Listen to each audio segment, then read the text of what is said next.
best as well. मेरी जितना भी पिछला वीक था, मैंने बेसिकली कोशिश की है आपके कंसेप्ट क्लियर करने की। आपकी जो आगे जाके आपने मिस्टेक्स करनी है उनको रिड्यूस करने की कोशिश की है। और आज आपको पता है कि हमने तमाम के तमाम बेसिक बिल्डिंग ब्लॉक्स पे बात की थी। हमने अल्फाबेट्स से शुरू किया था और हम पैराग्राफ तक आए थे। मेरा ख्याल है उस सीरीज का हमारा आज का लेक्चर जो है शायद सबसे अहम लेक्चर जो होगा वो आज का लेक्चर होगा। आज की क्लास के बाद आपके जितने भी डायग्नोस्टिक टेस्ट थे वो शाम तक आप तमाम लोगों को मिल जाएंगे। फिर बैठ के आपने एक दफा उनको देखना है। कल इंशाल्लाह मैं आपके साथ उन पे इंडिविजुअल डिस्कशन करूंगा। एक एक बच्चे के साथ हम अलग में इंशाल्लाह बात करेंगे। आज आपने बहुत चीजों पर तवज्जो देनी है। नोटबुक आप अपने साथ रखें और चीजों को आपने लिखना है। My dear son, English essay is basically the opinion of the writer. And dear son, when I will use, or when some teacher will use the word opinion, this means your point of view. This means your basically intake on any topic. You may say yes, and you may say no as well. देखो ना, मेरा suppose करते हैं topic आता है कि if you have a dream you can achieve it. आप इससे एग्री भी कर सकते हैं, आप इससे डिसएग्री भी कर सकते हैं। मेरा ऐसे आता है कि इंफॉर्मेशन टेक्नोलॉजी ब्लेसिंग और कर्स। तो आपकी मर्जी आप ब्लेसिंग पे जाएं, आपकी मर्जी आप कर्स पे जाएं। मेरे ऐसे प्लेजर ऑफ रीडिंग, तो लाजिम नहीं है तमाम के तमाम लोग एक ही प्लेजर ऑफ रीडिंग लिखेंगे। तमाम के तमाम एक जैसा प्लेजर ऑफ रीडिंग नहीं लिखेंगे। सो हर एक की अपनी राय है, जाती राय है। कोई कुछ लिखेगा, कोई कुछ लिखेगा। लेकिन what is my requirement, what is examiner requirement? My dear son, examiner requirement is that you are suppose to prove your opinion. कि आपको आपकी जो भी राय हो, आपकी जो भी राय हो, आप यस करें, आप नो करें, बट आपने अपनी राय जो भी है उसको प्रूव करना है। So this is the opinion of the writer on some given topic. And if, my dear friend, I will like to talk about length, it is always consisted on 18 to 20 paragraph. ये हमेशा 18 to 20 paragraph पे मुश्तमिल होती है। But again, if I would like to talk about the essay, PMS essay, my dear friend, PMS essay is consisted on 12 to 15 paragraph. Reason ये है कि ऐसे की हमेशा जब भी ऐसे की लेंथ होगी, this always depend upon the time. आप समझें, मेडिसन आपने हर एक घंटे में 6 पैराग्राफ लिखने होते हैं। आपको याद होगा आपने अर्ली क्लासेस में भी ऐसे लिखे थे,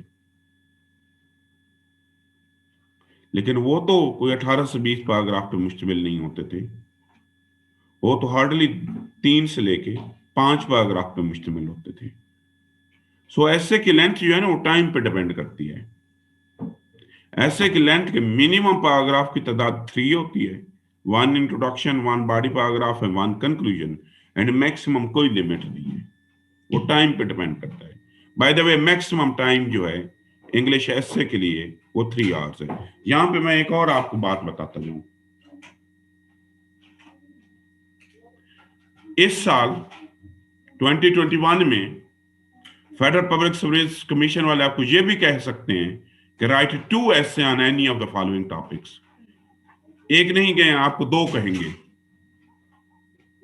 टाइम चाहिए होगा। आप सीएसएस का सिलेबस पढ़ें तो सिलेबस के अंदर लिखा हुआ है, आज आपने पढ़ना है तमाम लोगों ने, वहां पे लिखा हुआ है कि एग्जामिनर में ask you to write 1 or 2 essays। और मेरी ओपिनियन में अगर आपको 2 ऐसे कह दिए जाएं तो आपको बहुत बड़ा एडवांटेज होगा। डियर इंडियन सिविल सर्विस में हमेशा 2 ऐसे लिखे जाते हैं। क्यों एडवांटेज होगा आपका? इंसान को हमेशा ज्यादा लिखने में प्रॉब्लम आती है। किसी एक टॉपिक पे 2500 लिखना अल्फाज बहुत मुश्किल काम है, लेकिन किसी टॉपिक पे 1000 से 1200 वर्ड्स लिखना आसान काम है।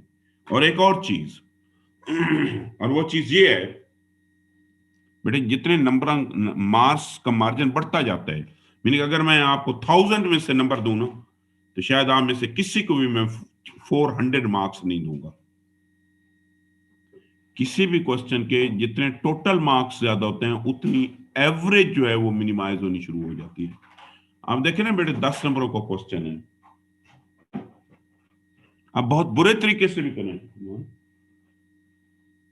आप बहुत बुरे तरीके से भी करें ना, तो फिर भी आपको 4 नंबर मिल जाते हैं। तो आप समझे dear student, this would be your advantage अगर ऐसे हो जाए तो। और मुझे बहुत ज्यादा चांसेस हैं माइट भी हो जाए, तो उससे 2 इशू होंगे। एक तो ओवरऑल नंबर अच्छे आने शुरू हो जाएंगे, पास होने के चांसेस ज्यादा हो जाएंगे। मीन के 50-50 में से 20-20 लेने होंगे, और 20 लेना तो ये दोनों को मिला के 40 लेने होंगे। वो कोई इतना मुश्किल काम नहीं है। तो लेंथ कोई डिटरमिन, लेकिन अगर 3 घंटे का ऐसे आता है तो हम सपोज करते हैं इसकी length is always consisted on 18 to 20 paragraph. And my dear son, if I will count this into sentences, this is always consisted on 150 to 200 sentences. देखो ना, मैं बार बार शुरू से ही आपको एक ही बात कह रहा था कि I would like to work on your sentence formation. जिस दिन आपने अपने सेंटेंस फॉर्मेशन ठीक कर ली ना बेटा, फिर आपका कोई भी एग्जाम फेल नहीं होगा। ना तो सीएसएस का फेल होगा, ना पीएमएस का एग्जाम फेल होगा, ना ये वन पेपर होगा, ना ये तहसीलदार का एग्जाम फेल होगा। कोई भी एग्जाम फेल नहीं होगा। तो सिंपल हमने इसको क्या डिफाइन किया? मैंने कहा this is the opinion of the writer. Opinion mean your point of view on some given topic. It is always consisted on 18 to 20 paragraph. And if I will count this into sentences, this is always consisted on 150 to 200 sentences. My dear son, remember one thing, that we have 2 type of writing. हम एक writing को कहते हैं academic writing. ये आप जितनी भी universities में करके आए हैं आपने एकेडमिक राइटिंग की। एकेडमिक राइटिंग वो राइटिंग होती है जो आप एकेडमिक डिग्रीज में करके आते हैं। And in academic writing, my dear son, the teacher is only interested in one thing. और आपका टीचर किस में इंटरेस्टेड है?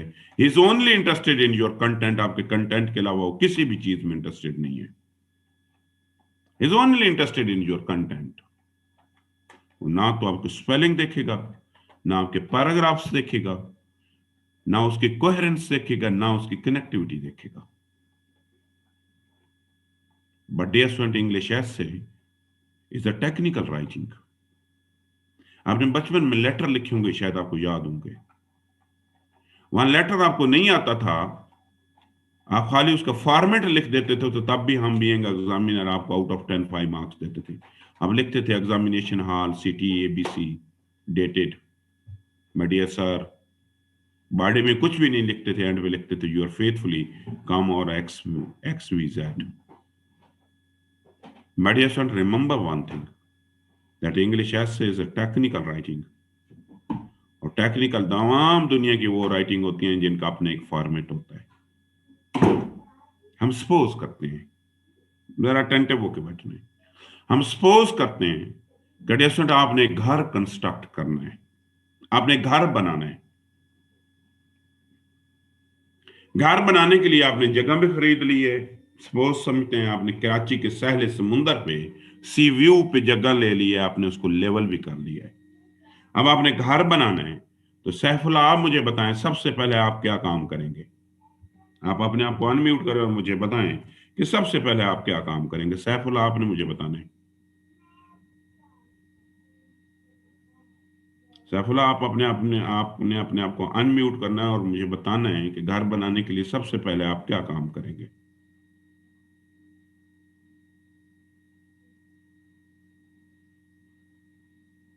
सर हम खाका तैयार करेंगे सबसे पहले। हम आप सबसे पहले क्या करेंगे? के बारे में सर खाका। प्लानिंग करें, सबसे पहले सर उसके बारे में प्लानिंग करेंगे अच्छा, प्लानिंग हो गई, उसके बाद और क्या खाका करेंगे आप? बनाएंगे। अच्छा, उसके बाद सैफुल्ला कह रहा है कि ये खाका बनाएंगे। सिद्रा, आप बताएं, आप क्या करेंगी?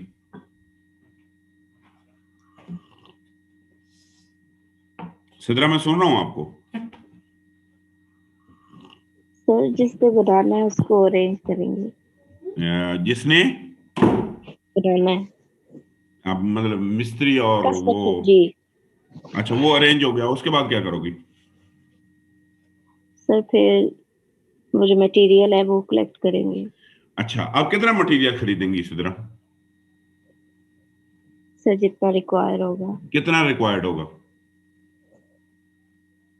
जो उस वक्त जरूरत होगी। कैसे आपको पहले जरूरत का पता चलेगा? सर पहले बेस के लिए लेंगे और उसके बाद नहीं, ये फिर यही तो पूछ रहा हूँ, आपको जरूरत का कैसे अंदाजा होगा, कितनी जरूरत है? सर उसकी वो देख के कि कितने मरले का है। तो बेटा, तो फिर तो आप गलत डायरेक्शन पे जा रही है ना। सैफुल्ला सही कह रहा था। माय सन, जब भी सबसे पहले you are suppose to make its its design, या आप कह सकते हैं कि इसका मैप बनाएंगे। आप सबसे पहले खाका बनाएंगे, मैप बनाएंगे, ऐसा ही है बेटे। मैप भी आपको इस चीज के इंडिकेट करेगा कि आपके घर में कितने रूम्स होंगे, उसके कितने फ्लोर्स होंगे, और रूम्स और फ्लोर्स को देख के आप बताएंगे कि आप कितना मटेरियल खरीदेंगे। यकीन जाने इंग्लिश ऐसे में भी ऐसा होता है। हम उसका खाका का ख्याल नहीं रखते, हम उसके स्ट्रक्चर का ख्याल नहीं रखते, हम उसके डिजाइन का ख्याल नहीं रखते। हम अगेन वही मटेरियल मार्केट से खरीद के आ जाते हैं। मटेरियल का मतलब ये होता है कंटेंट। हम उसके टेक्निकल एस्पेक्ट को छोड़ देते हैं। आप मार्केट से जाके बेतहाशा कंटेंट खरीद के ले आते हैं तो सारा जाया जाएगा आपका कंटेंट। इंग्लिश ऐसे में भी हम यही करते हैं। हमारे एक ही फोकस होता है कि डू और provide the maximum content without keeping in mind the technical aspect of your एसे। गलत बात हो गई ना, 100% गलत बात हो गई। तो डियर स्टूडेंट, आप गौर से जरा बात सुनिए। मैंने कहा we have two type of writings. मैंने एक को एकेडमिक राइटिंग कहा है, मैंने एक को एकेडमिक राइटिंग कहा है, और डियर स्टूडेंट मैंने दूसरे को टेक्निकल राइटिंग कहा है। जो आज तक आप करते आ रहे हैं ना यूनिवर्सिटीज में, किसी ने एमए किया है, किसी ने एलएलबी किया है, तो वहां टीचर किसी भी चीज में इंटरेस्टेड नहीं होता। He is only interested in one thing. और वो चीज क्या है? वो आपके इंफॉर्मेशन में। लेकिन यहां पे सीएसएस में या किसी भी इंग्लिश ऐसे में वो आपके कंटेंट से ज्यादा कुछ और चीजों में भी इंटरेस्टेड होगा। उसमें सबसे पहली है स्ट्रक्चर, डिजाइनिंग। आपने अक्सर सुना होगा, हम ऐसे में कहते हैं जी फलां की थीसिस स्टेटमेंट नहीं है, वहां फलां का टॉपिक सेंटेंस नहीं है, कि फलां ने इसका स्टार्ट सही नहीं किया है जी, कोहेरेंस नहीं है, कनेक्टिविटी नहीं है। इन तमाम चीजों का, इन तमाम एस्पेक्ट का आपको बहुत ज्यादा ख्याल रखना पड़ेगा। माय डियर फ्रेंड, इंग्लिश ऐसे में ये नहीं है एग्जामिनर आपको हाउ 100 आउट ऑफ 100 मार्क्स देगा। एग्जामिनर आपको 100 आउट ऑफ 100 मार्क्स दे ही नहीं सकता। डियर फ्रेंड, इन नंबरों को डिवाइड किया गया है, और सबसे पहली चीज है स्ट्रक्चर। हम स्ट्रक्चर को कहते हैं how how to combine your paragraph and sentences in some given format. 20 number इस चीज के हैं, और सबसे ज्यादा नंबर इसी चीज के हैं। मैं अक्सर स्टूडेंट्स को देखता हूं कि स्ट्रक्चर में जब वो आउटलाइन बनाते हैं या इंट्रोडक्शन बनाते हैं, आउटलाइन और इंट्रोडक्शन में वो डिफरेंशिएट ही नहीं करते। Body paragraph always look like a introduction. बेटे, ये ऐसा ही है जैसे कि आप एक घर बनाए ना, घर के तमाम रूम्स जो होंगे, हम उन्हें रूम्स कहेंगे। जैसे कि के तमाम इंग्लिश ऐसा ऐसे में जो तमाम चीजें लिखी जाएंगी, हम उसे पैराग्राफ कहेंगे। अब मेरा दूसरा क्वेश्चन ये है कि आपके ड्राइंग रूम और आपके लिविंग रूम और आपके किचन का क्या इंटीरियर डिजाइन एक जैसा होगा? माय डियर स्टूडेंट, कभी भी उनका एक जैसा इंटीरियर डिजाइन नहीं होगा। इसी तरीके से बॉडी पैराग्राफ, इंट्रोडक्शन, कंक्लूजन और जो ट्रांजिशनल पैराग्राफ होगा, उनको तमाम के तमाम को लिखने का जो स्टाइल है, that is totally different from each other. लेकिन हम एक ही वे से लिखने की कोशिश करते हैं, एक ही वे से लिख के आ जाते हैं। सो माय डियर स्टूडेंट, मेरी जो सबसे पहली रिक्वायरमेंट है, जो मैंने सबसे पहले इंप्रूव करनी है, वो स्ट्रक्चर है। और डियर स्टूडेंट, जिस लम्हे आपका स्ट्रक्चर बेहतर हो गया ना, मैंने आपके पेपर पढ़े हैं, आपके तीन ही मसाइल है। आपके स्ट्रक्चर का मसला है, आपके एक्सप्रेशन का मसला है, आपके आर्गुमेंट्स का मसला है। यू हैव वेरी गुड, आपकी ना तो ग्रामर गलत है ना आपका content. You have enough content, अब आपको और पढ़ने की जरूरत ही नहीं है। मेजॉरिटी लोग वो हैं जिनके पास इनफ कंटेंट मौजूद है।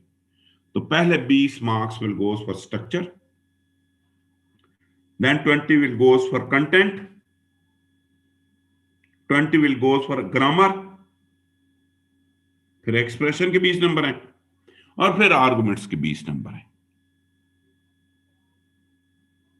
ये टोटल नंबर हैं आपके। और एक दफा आपने ये स्किल सीखनी है, और forever dear student, English essay fail नहीं होगा। हम इन तमाम पे बड़ी डिटेल गुफ्तगू करेंगे, एक एक चीज पे हम डिटेल गुफ्तगू करेंगे, क्योंकि सबसे अहम चीज स्ट्रक्चर है। My dear student, I would like to start with structure. मैं पहले आपको इसको एक मिनट डिफाइन करता हूं। Yes, and this is the overall arrangement of sentences as well as paragraphs. कभी ये हो सकता है कंक्लूजन पहले आ जाए, इंट्रोडक्शन बाद में आ जाए? नहीं हो सकता ना। वो कहता है कि this is the overall arrangement. वो कहता है विद इन पैराग्राफ भी आपको स्ट्रक्चर ख्याल रखना पड़ता है। मीन पैराग्राफ का स्ट्रक्चर क्या है जी? पहले टॉपिक सेंटेंस आएगा, एंड पे कंक्लूडिंग सेंटेंस आएगा। और ऐसे का स्ट्रक्चर क्या है कि पहले इंट्रोडक्शन आएगा, एंड पे कंक्लूजन आएगा। और इंट्रोडक्शन का भी एक अपना स्टाइल है। मैं बहुत से लोगों को देखता हूं, उनकी थीसिस स्टेटमेंट जो होती है ना, वो आउटलाइन से पहले लिख देते हैं। ऐसे में बेसिक बुनियादी किरदार जो है वो थीसिस स्टेटमेंट का है। ये तो ऐसे ही है जैसे बेटे एक वकील, एक लॉ ग्रेजुएट अपने क्लाइंट का केस प्रेजेंट कर रहा हो, और जो उसकी प्रेयर होती है, जो उसकी डिमांड होती है, वो शुरू में लिखते हैं। या एक जज साहब डिसीजन दे रहे हो, और डिसीजन में उसका जो डिसीजन है, पहले ही सेंटेंस उसका डिसीजन हो जाए। ये याद होगा आपको, ये अपना पनामा पे जस्टिस खोसा साहब ने जो डिसीजन दिया था, उन्होंने किससे स्टार्ट किया था? उसने तो सिसिलियन माफिया से शुरू किया था। आखिरी पेज पे जाके डिसीजन हमेशा एंड पे आता है, और थीसिस स्टेटमेंट भी डिसीजन होती है। तो मैं तो ऐसे लोगों को भी जानता हूं, जो स्टूडेंट्स को, जो अपना ऐसे स्टार्ट ही थीसिस से करते हैं। तो थीसिस पे इसका मतलब है उन्होंने अभी डिबेट की नहीं है और रिजल्ट पहले निकाल दिया है। तो जब तक आप एक गिवन, जो एक यूनिवर्सल पैटर्न है, ये कोई पाकिस्तानी पैटर्न नहीं है, this is also the pattern in India as well, ये ऐसे राइटिंग का एक यूनिवर्सल पैटर्न है। आप यूट्यूब पे बड़े अच्छे अच्छे लेक्चर्स पड़े हुए हैं इंडियन प्रोफेसर्स के, ऐसे पे उनको भी सुनेंगे तो वो भी यही बातें कर रहे होंगे, क्योंकि ये एक यूनिवर्सल पैटर्न है। तो मैंने क्या डिफाइन किया? मैंने कहा this is the overall arrangement of sentences as well as paragraph in your essay, and in simple word this is a way or plan in which the different parts of essay are combined together. Or my dear student, essay is always consisted on 3 sub-elements. और इन तमाम के लिखने का design जो है, लिखने का style जो है, that is totally different from others. But इनके लिखने का डिजाइन, इनके लिखने का स्टाइल बाकी तमाम से मुकम्मल तौर पे डिफरेंट होगा, मुकम्मल तौर पे डिफरेंट होगा। आउटलाइन एज इट्स, तो 3 सब स्ट्रक्चर में चीजें आती हैं। एक आती है आउटलाइन, आउटलाइन का एक अपना स्टाइल है। और एक बेसिक चीज बता दूं, outline must be written in phrases. Outline के अंदर अगर आप सेंटेंसेस लिखेंगे तो उसको मुकम्मल तौर पे गलत माना जाएगा। Number 2 is unusual paragraph.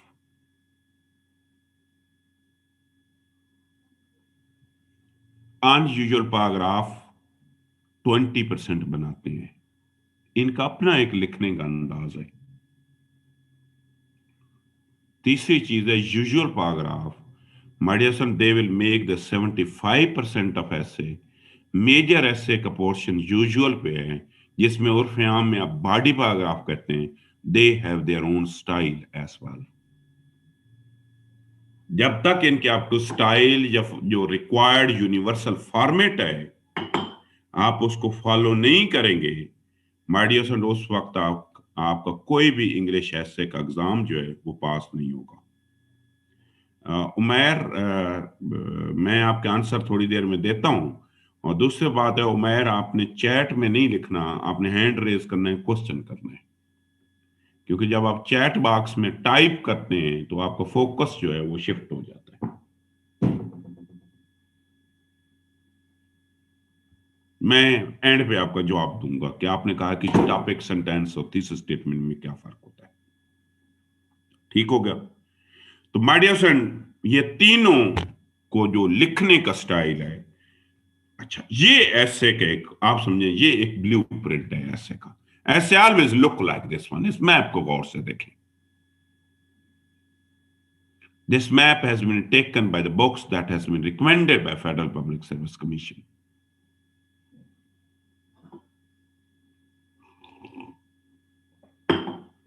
ऐसे हमेशा ऐसे नजर आएगा।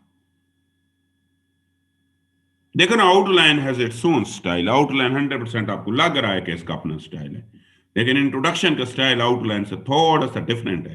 लेकिन अगर आप बॉडी पैराग्राफ को देखें तो बॉडी पैराग्राफ मुकम्मल तौर पे एक नई शेप दे रहे हैं, और कंक्लूजन जो है वो इंट्रोडक्शन का आपको उल्ट नजर आ रहा है।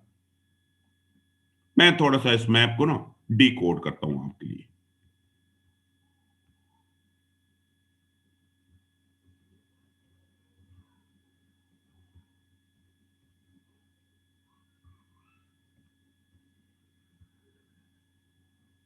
यहां पे मैंने अल्फाबेट्स लिखे हैं। एक अल्फाबेट डिस्टेंस, ये एक डिस्टेंस है ए से, पॉइंट ए से लेके बी तक। हम इसको कहते हैं हॉरिजॉन्टल डिस्टेंस। किसी भी चीज का डिस्टेंस, हॉरिजॉन्टल डिस्टेंस जितना ज्यादा होगा, ये horizontal distance basically number of arguments या नंबर ऑफ आइडियाज को इंडिकेट करता है। किसको? जैसे आपका ये हॉरिजॉन्टल डिस्टेंस जो है, ये नंबर ऑफ आइडियाज और नंबर ऑफ आर्गुमेंट्स जो है उनको इंडिकेट करता है। किसको? जैसे ये हमेशा आपके नंबर ऑफ आइडियाज और नंबर ऑफ आर्गुमेंट, ये जितने ज्यादा हॉरिजॉन्टल। आप एक छोटी सी एग्जांपल लें, एक मिनट बेटे। बॉडी पैराग्राफ को हॉरिजॉन्टल देखें, छोटा सा हॉरिजॉन्टल डिस्टेंस है, ये ए है ना। क्यों छोटा है, क्यों डिस्टेंस कम है? उसकी रीजन ये है कि हर बॉडी पैराग्राफ के अंदर एक आर्गुमेंट डिस्कस की जाती है, एक से ज्यादा आर्गुमेंट्स नहीं डिस्कस की जा सकती। लेकिन आउटलाइन आपको पता है कंप्लीट समरी होती है, इंट्रोडक्शन कंप्लीट समरी होता है। इस वजह से उनका हॉरिजॉन्टल डिस्टेंस बहुत ज्यादा है।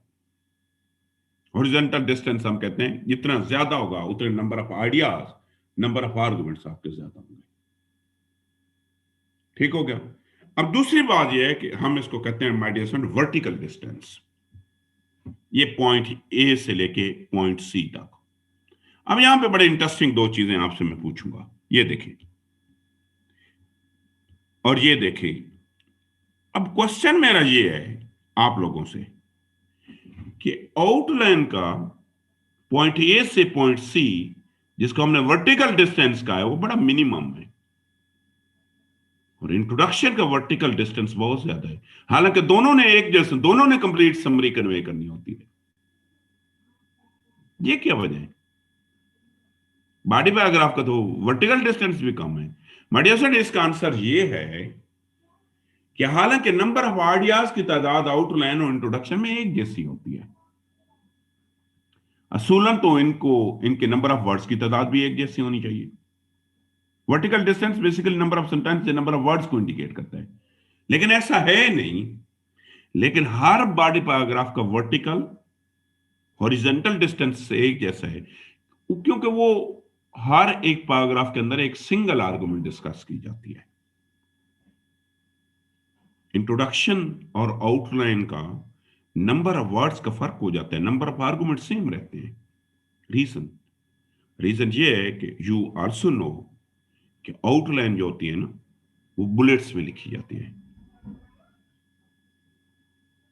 और इंट्रोडक्शन जो है ना वो कंप्लीट सेंटेंसेस में लिखा जाता है। जो भी चीज बुलेट या फ्रेजेस में लिखी जाती है ना वो कम स्पेस कंज्यूम करती है, और जो भी चीज सेंटेंसेस की फॉर्म में लिखी जाती है वो हमेशा ज्यादा स्पेस कंज्यूम करती है। ये इन दोनों का फर्क है।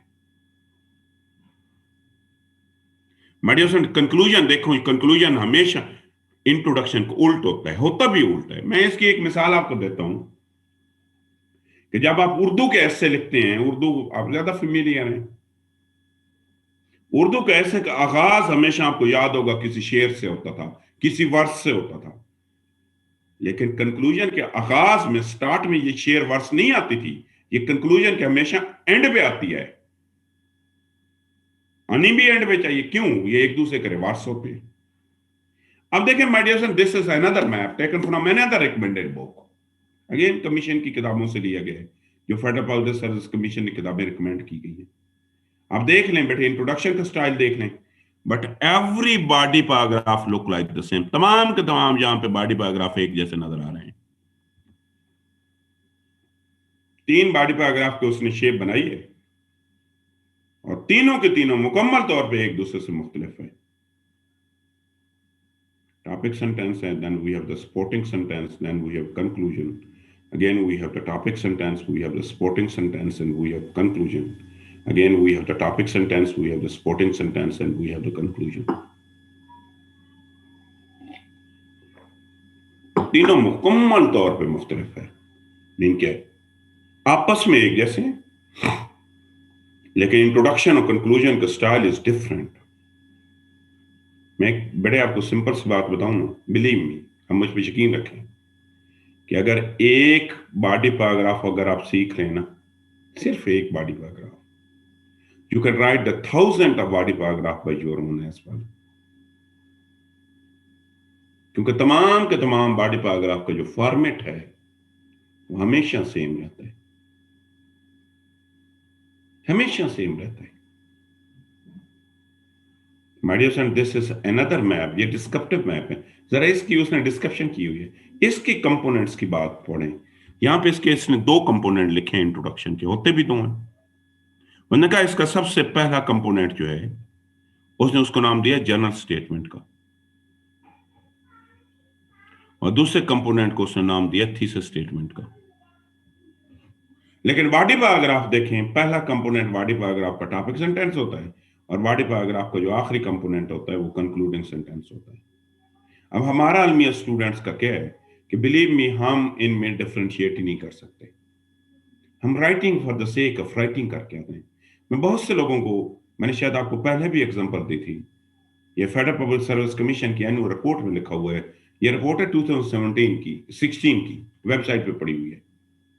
रिपोर्ट के अंदर लिखा हुआ है कि 2016 के अंदर 393 foreign graduate appear in CSS, Harvard के पढ़ी हुई है, लंदन स्कूल ऑफ इकोनॉमिक्स के पढ़ी हुई है,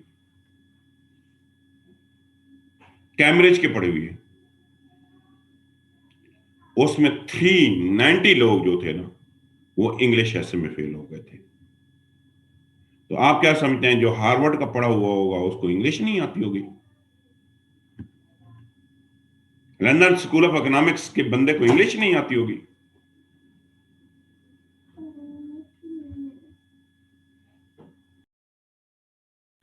माय डियर फ्रेंड, उनको इंग्लिश आती है, लेकिन reason, this is not the examination to check your English. ये एग्जाम ही नहीं है आपको इंग्लिश को चेक करने का। इंग्लिश के अगर आपने इंग्लिश को चेक करना है तो दूसरा पेपर हमारे पास मौजूद है, इंग्लिश ग्रामर एंड कंपोजिशन का। बड़े इसमें इंग्लिश के साथ साथ चंद और चीजें भी मैंने बताया है ना। वहां पे आपने पोर्शन पढ़े थे, ग्रामर तो एक पोर्शन है वहां पे, और भी हमारे चंद एक पोर्शन हैं। तो माय डियर सर, जब तक आपका फॉर्मेट ठीक नहीं होगा, और जिस लम्हे आपने फॉर्मेट ठीक कर लिया ना, आप लोगों की अंग्रेजी वैसे भी ठीक है, अंग्रेजी आती है आपको।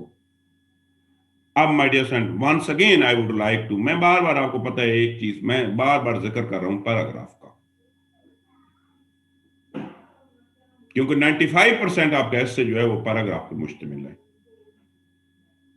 हम अभी हालांकि आपके इल्म में होना चाहिए कि आउटलाइन शुरू में आती है, आउटलाइन पहले आती है, लेकिन अभी फॉर टाइम बीइंग हम आउटलाइन को ऐसे आपका आउटलाइन से स्टार्ट होगा,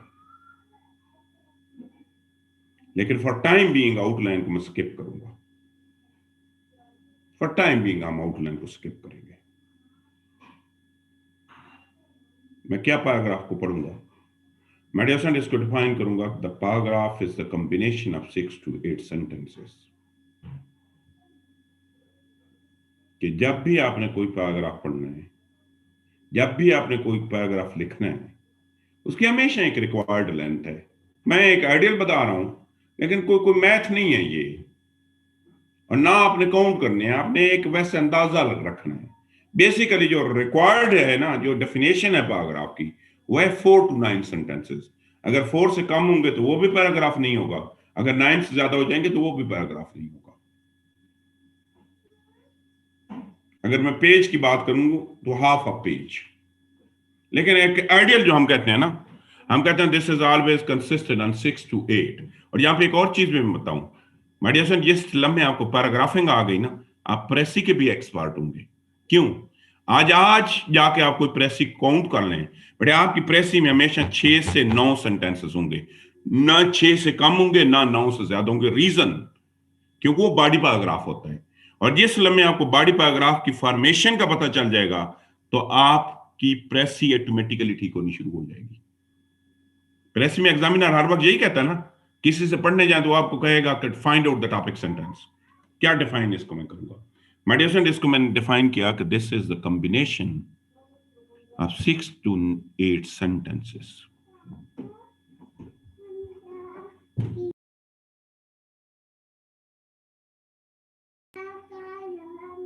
My dear friend, this is always consisted on 6 to 8 sentences. Minimum 6 and maximum 8 sentences. There should be a single argument in one paragraph. You are not supposed to add more than one. आपके हमेशा paragraph में एक argument होगी। हम क्या करते हैं, हम 10-10 आर्गुमेंट से एक पैराग्राफ में लिखने की कोशिश करते हैं। There must be the single argument, not more than one argument.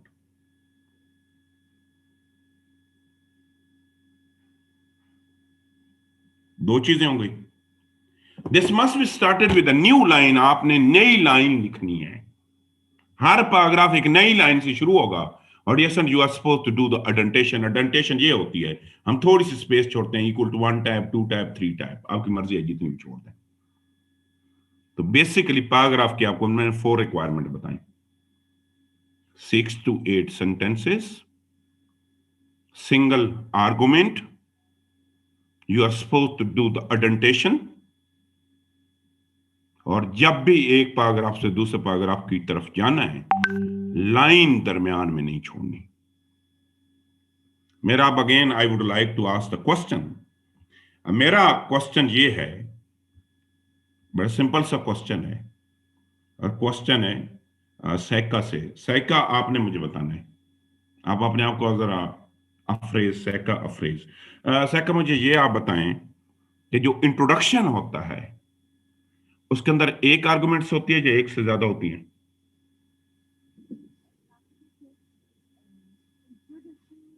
बेटा मैं आपको सुन रहा हूं, आपकी आवाज नहीं आ रही है जी। बेटे आवाज नहीं आ रही है, बिल्कुल नहीं आ रही है। अब कुछ आ रही है।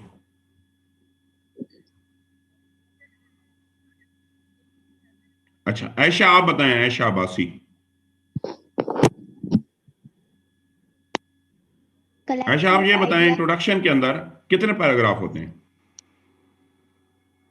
सॉरी, इंट्रोडक्शन के अंदर सिंगल आर्गुमेंट्स होती है या एक से ज्यादा आर्गुमेंट्स होती हैं? सर मल्टीपल आर्गुमेंट्स होते हैं। तो फिर क्या वो पैराग्राफ नहीं होता? क्योंकि हमने तो पैराग्राफ को डिफाइन किया है कि एक आर्गुमेंट होगी। सर इंट्रोडक्शन का लाइक स्ट्रक्चर डिफरेंट होता है ना, जैसे मतलब उसमें मतलब नहीं, जो भी एक आउटलाइन मिनट, मैंने आर्गुमेंट्स आपको ये बताइए कि एक पैराग्राफ के अंदर एक आर्गुमेंट्स होगी, ऐसे ही है? जी। मैंने क्वेश्चन किया है कि इंट्रोडक्शन में कितनी आर्गुमेंट्स होती हैं? सर एक से ज्यादा? आर्गुमेंट्स तो ज्यादा ज्यादा होती हैं। तो इसका मतलब ये है कि इंट्रोडक्शन पैराग्राफ नहीं होता। सर उसमें आर्गुमेंट्स को हम लाइक अलग अलग अलग तरह से प्रूव नहीं कर रहे होते हैं उसे। नहीं, आर्गुमेंट्स तो ज्यादा होती हैं ना, एक से ज्यादा ही होती हैं। सिर्फ मेंशन कर रहे होते हैं, प्रूव वो बेटे बॉडी बेशक पर। मेंशन भी कर रहे होते हैं, लेकिन होती तो ज्यादा है ना। जी जी। तो फिर पैराग्राफ वो नहीं होता, या होता है? पैराग्राफ होता है, लेकिन हम एक से ज्यादा पैराग्राफ भी इंट्रोडक्शन में आ सकते हैं। नहीं आ सकता। अच्छा, अब मेरी बात जरा गौर से सुने। मैंने बेटे आपके लिए ना एक कथगन लगाई थी। कथगन ये लगाई है कि एक पैराग्राफ के अंदर एक आर्गुमेंट्स आएगी, एक से ज्यादा नहीं आएंगी, और उसकी लेंथ भी 6 to 8 होगी, 8 से लेंथ भी इंक्रीज नहीं करेगी। अब मैंने क्वेश्चन किया इंट्रोडक्शन। बेटे इंट्रोडक्शन के अंदर कभी भी सिंगल आर्गुमेंट्स नहीं होती, एक से ज्यादा आर्गुमेंट्स होते हैं।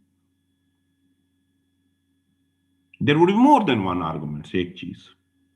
और दूसरी चीज, बड़ा सिंपल सा फार्मूला है। जब एक आर्गुमेंट के लिए वी हैव 6 सेंटेंसेस, जब एक से ज्यादा आर्गुमेंट्स होंगे तो हमारे सेंटेंसेस भी इंक्रीज कर जाएंगे।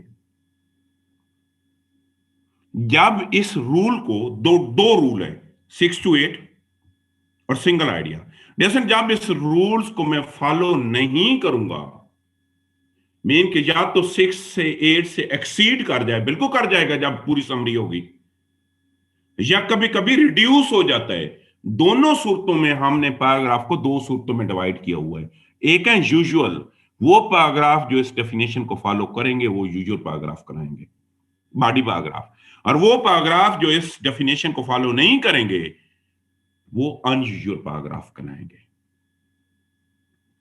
अब आते हैं अनयूजुअल, जरा इसको रीड आउट करें।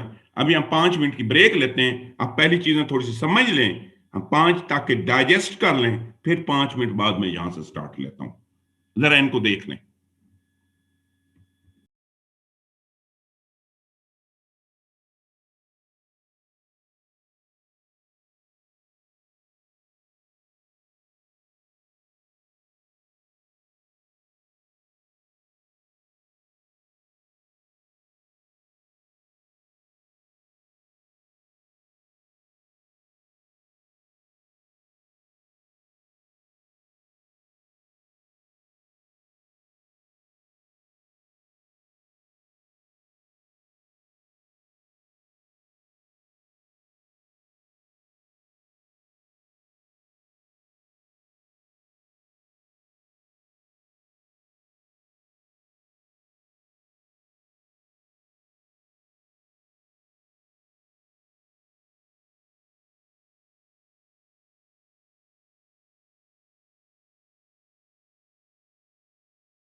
अच्छा डियर स्टूडेंट, मैं एक दफा थोड़ा सा फिर एक दफा रिवीजन करने की कोशिश करूंगा। मैं यहां से स्टार्ट लूंगा। मैंने कहा dear student, English essay is the opinion of the writer on some given topic. English essays basically consisted on 6 requirement, not 6, 5, sorry। उसमें जो सबसे अहम और मेजर रिक्वायरमेंट है this is known as a structure. और 90% सीएसएस का failure जो है वो स्ट्रक्चर की वजह से होता है। We have structure, we have content.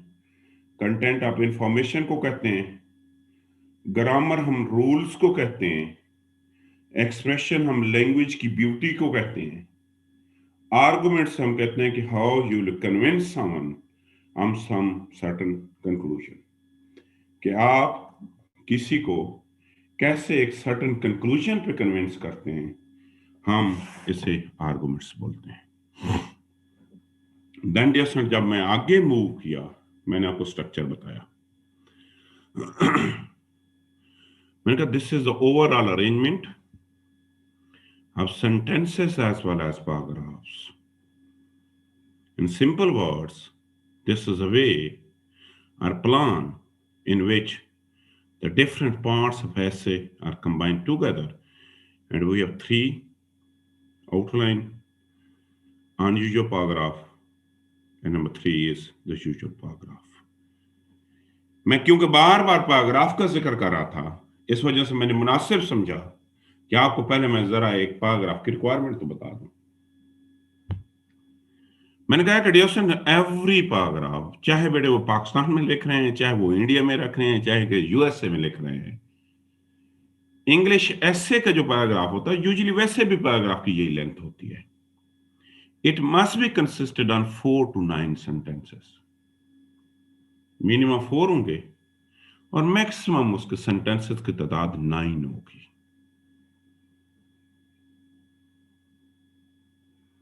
दूसरी बात, हर पैराग्राफ के अंदर एक सिंगल आर्गुमेंट होगी, एक से ज्यादा आर्गुमेंट्स पैराग्राफ में हो ही नहीं सकती। There should be the single argument, there should not be the more than 1 arguments in 1 paragraph. लेकिन एंड देन मैंने आपसे क्वेश्चन किया, क्या हमारा जो इंट्रोडक्शन होता है उसके अंदर भी सिंगल आर्गुमेंट्स होते हैं? तो आपने कहा सर उसके अंदर एक सिंगल आर्गुमेंट्स तो नहीं होता, उस पे के अंदर तो मल्टीपल आर्गुमेंट्स होते हैं। बड़ी सिंपल से फिर बात, फार्मूला हमने निकाला। हमने इससे कंक्लूजन निकाला कि फॉर 1 आर्गुमेंट्स, हमें एक आर्गुमेंट्स के लिए, एक आर्गुमेंट्स को प्रूव करने के लिए मिनिमम 6 सेंटेंसेस रिक्वायर्ड हैं। And when there would be more than 1 arguments, आपको पता है इंट्रोडक्शन में तो एक से बहुत ज्यादा आर्गुमेंट्स होती हैं, तो उसकी लेंथ भी ज्यादा होगी। तो जब उसकी लेंथ भी ज्यादा हो गई, उसके अंदर आर्गुमेंट्स भी ज्यादा हो गए, उसने तो हमारे जो पैराग्राफ का सेट पैटर्न है उसने उसको फॉलो ही नहीं किया। और जैसे जो पैराग्राफ सेट पैटर्न को फॉलो नहीं करेगा, जो सेट पैटर्न को फॉलो नहीं करेगा, that is known as unusual paragraph. So we have 2, 1 is the usual and दूसरा जो है dear student, this is the unusual paragraph. So we have 2 type of paragraph. अब हम आगे मूव करते हैं। अब आते हैं बेटे डियर स्टूडेंट, आपको 20% of essay this is always consisted on, 20% आपका एसे जो है that is always consisted on unusual paragraph. अब जरा डिफाइन करते हैं, जरा गौर से सुनना है। मैंने यहां पे सिलेक्शन ऑफ वर्ड्स भी चेंज की होगी। मैंने कहा the paragraph that can not, मैंने विल नॉट नहीं लिखा, मैंने इज नॉट नहीं लिखा, मैंने लिखा कैन नॉट। मैंने नहीं लिखा, मैंने तो किसी किताब से ही उठाया है। बेटा कैन नॉट का मतलब यह होता है कि ऐसे पैराग्राफ में टैलेंट ही नहीं होता, एबिलिटी ही नहीं होती। The paragraph that can not follow the given definition, वो पैराग्राफ जो हमारी गिवन डेफिनेशन है उसको फॉलो नहीं करेगा।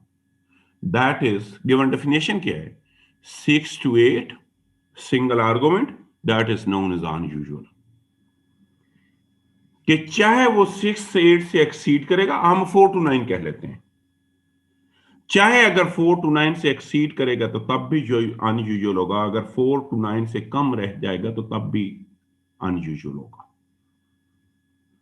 The paragraph that will not follow the given definition, that is 6 to 8 sentences, हम हर सूरत में ऐसे पैराग्राफ को अनयूजुअल कहेंगे। अब देखें ना, अनयूजुअल की दो सब कंडीशंस हैं। पहली कंडीशन ये है,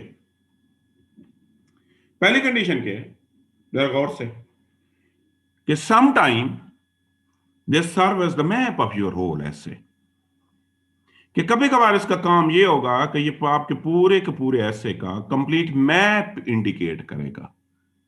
और यहां पे डियर मैप का मतलब ये है कि आपके पूरे के पूरे पैराग्राफ को समराइज करेगा, उसकी डिस्कशन को समराइज करेगा। लाजमी बात है, जब एक आर्गुमेंट्स के लिए वो नीड 6 सेंटेंसेस, जब एक से ज्यादा होंगे तो हमें उसकी तादाद भी ज्यादा लिखनी पड़ेगी। तो जब ज्यादा लिखनी पड़ेगी तो वो एक्सीड कर जाएगा। जब भी एक्सीड करेगा या तो वो इंट्रोडक्शन कहलाएगा या वो कंक्लूजन कहलाएगा। मैं दोबारा रीड आउट करता हूं। दिस सारो अनयूजुअल पैराग्राफ की बात कर रहा हूं। As the map of your essay, outlining to your reader the main argument's point in the form of a summary, in the form of an abstract, and in the form of preface.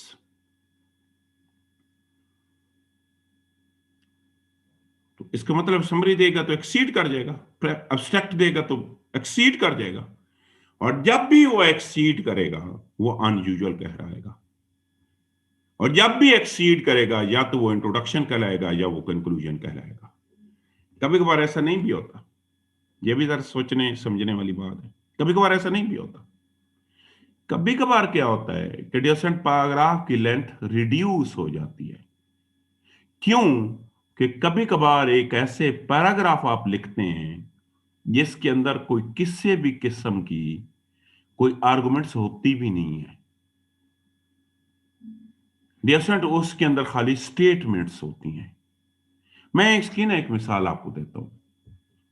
आप में से शायद आप movie या ड्रामे देखते होंगे, but जब आप एक ड्रामा एक एपिसोड देख रहे होते हैं, ये भी यूनिवर्सल फॉर्मूला है, चाहे आप अर्तगल देख लें, चाहे आप पाकिस्तानी ड्रामे देख लें, चाहे आप पाकिस्तानी मूवीज देख लें, चाहे आप इंग्लिश मूवीज देख लें।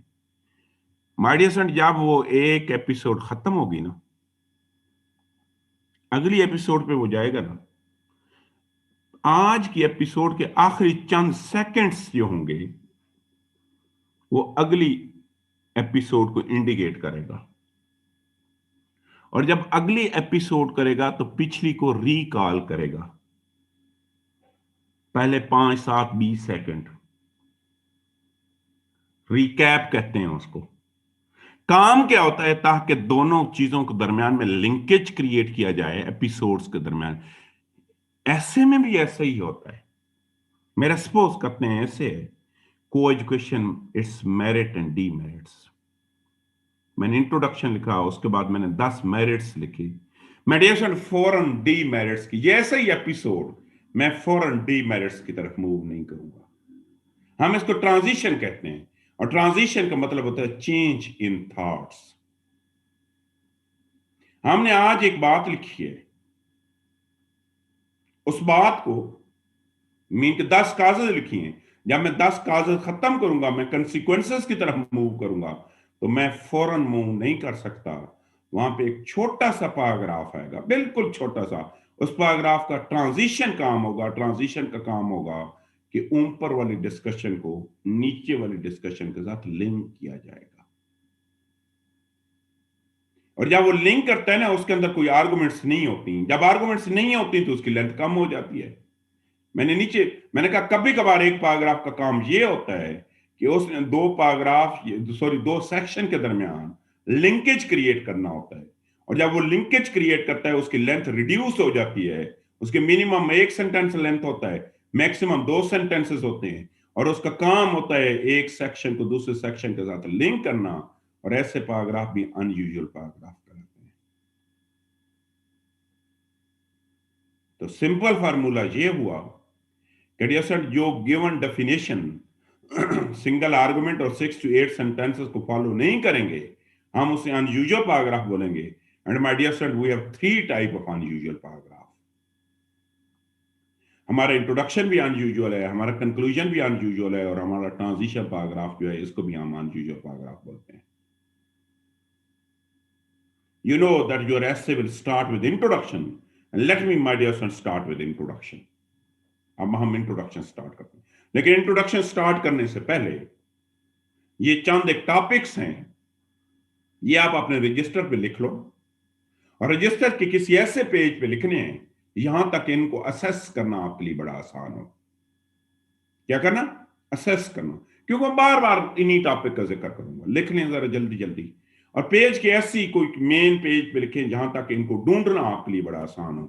लिखें जरा, 2 मिनट इनको लिख रहे हैं, then we will move forward.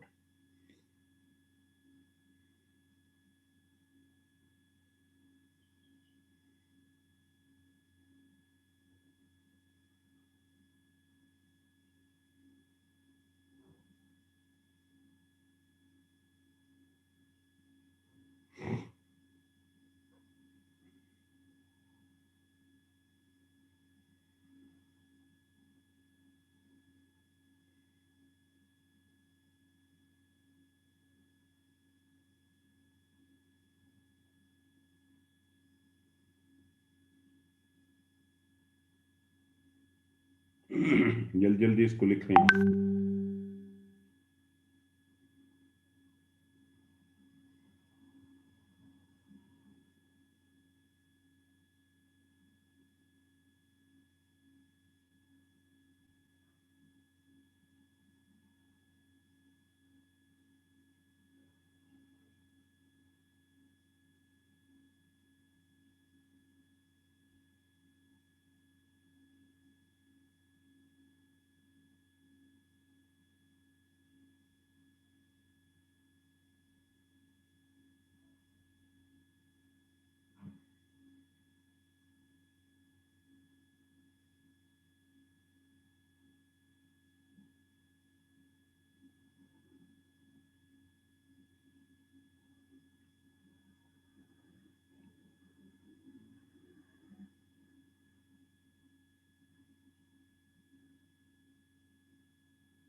अच्छा, अब आप तमाम लोगों ने, सपोज करते हैं आप तमाम लोगों को टॉपिक है causes of terrorism in Pakistan. क्या हमारा टॉपिक है? Causes of terrorism in Pakistan. इसका सपोज करते हैं आपने इंट्रोडक्शन लिखना है. क्या लिखना है? टॉपिक लिख लें दोबारा. आपका टॉपिक है causes of terrorism in Pakistan. इसका आप तमाम लोगों ने इंट्रोडक्शन लिखना है, और इंट्रोडक्शन की सिर्फ पहली 3 सेंटेंसेस लिखें. जरा लिखें, पहले 3 भी नहीं, सिर्फ पहला सेंटेंस लिखते हैं. सपोज कर रहे हैं, सपोज क्या आपका टॉपिक है cause of terrorism in Pakistan. इसका पहला सेंटेंस जरा आप तमाम लोग लिखें. सिर्फ पहला सेंटेंस आप लोगों ने इसका लिखना है.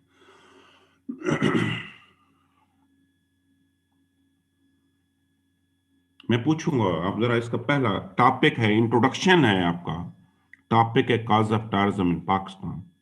इसका आप तमाम लोगों ने पहला फर्स्ट सेंटेंस लिखना है.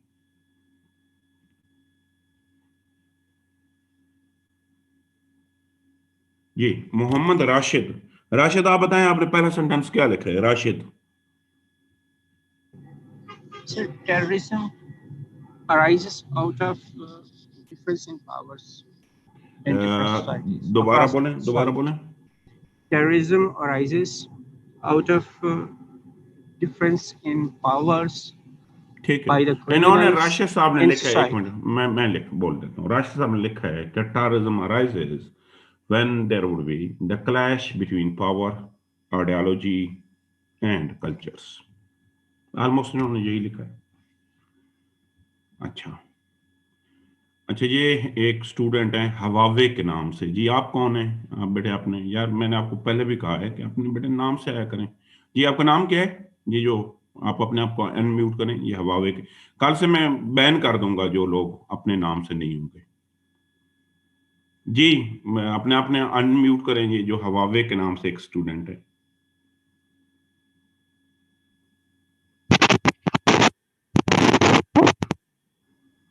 जी आपने क्या लिखा है? आप सॉरी पहले अपना नाम बता दो।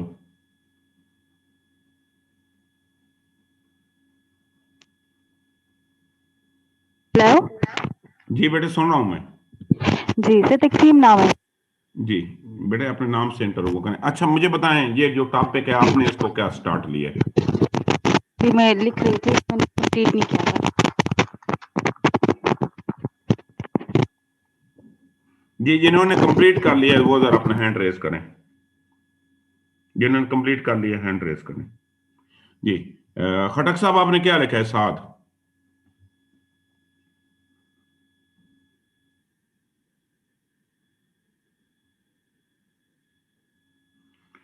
दोबारा रीड आउट करें जरा ऐसा।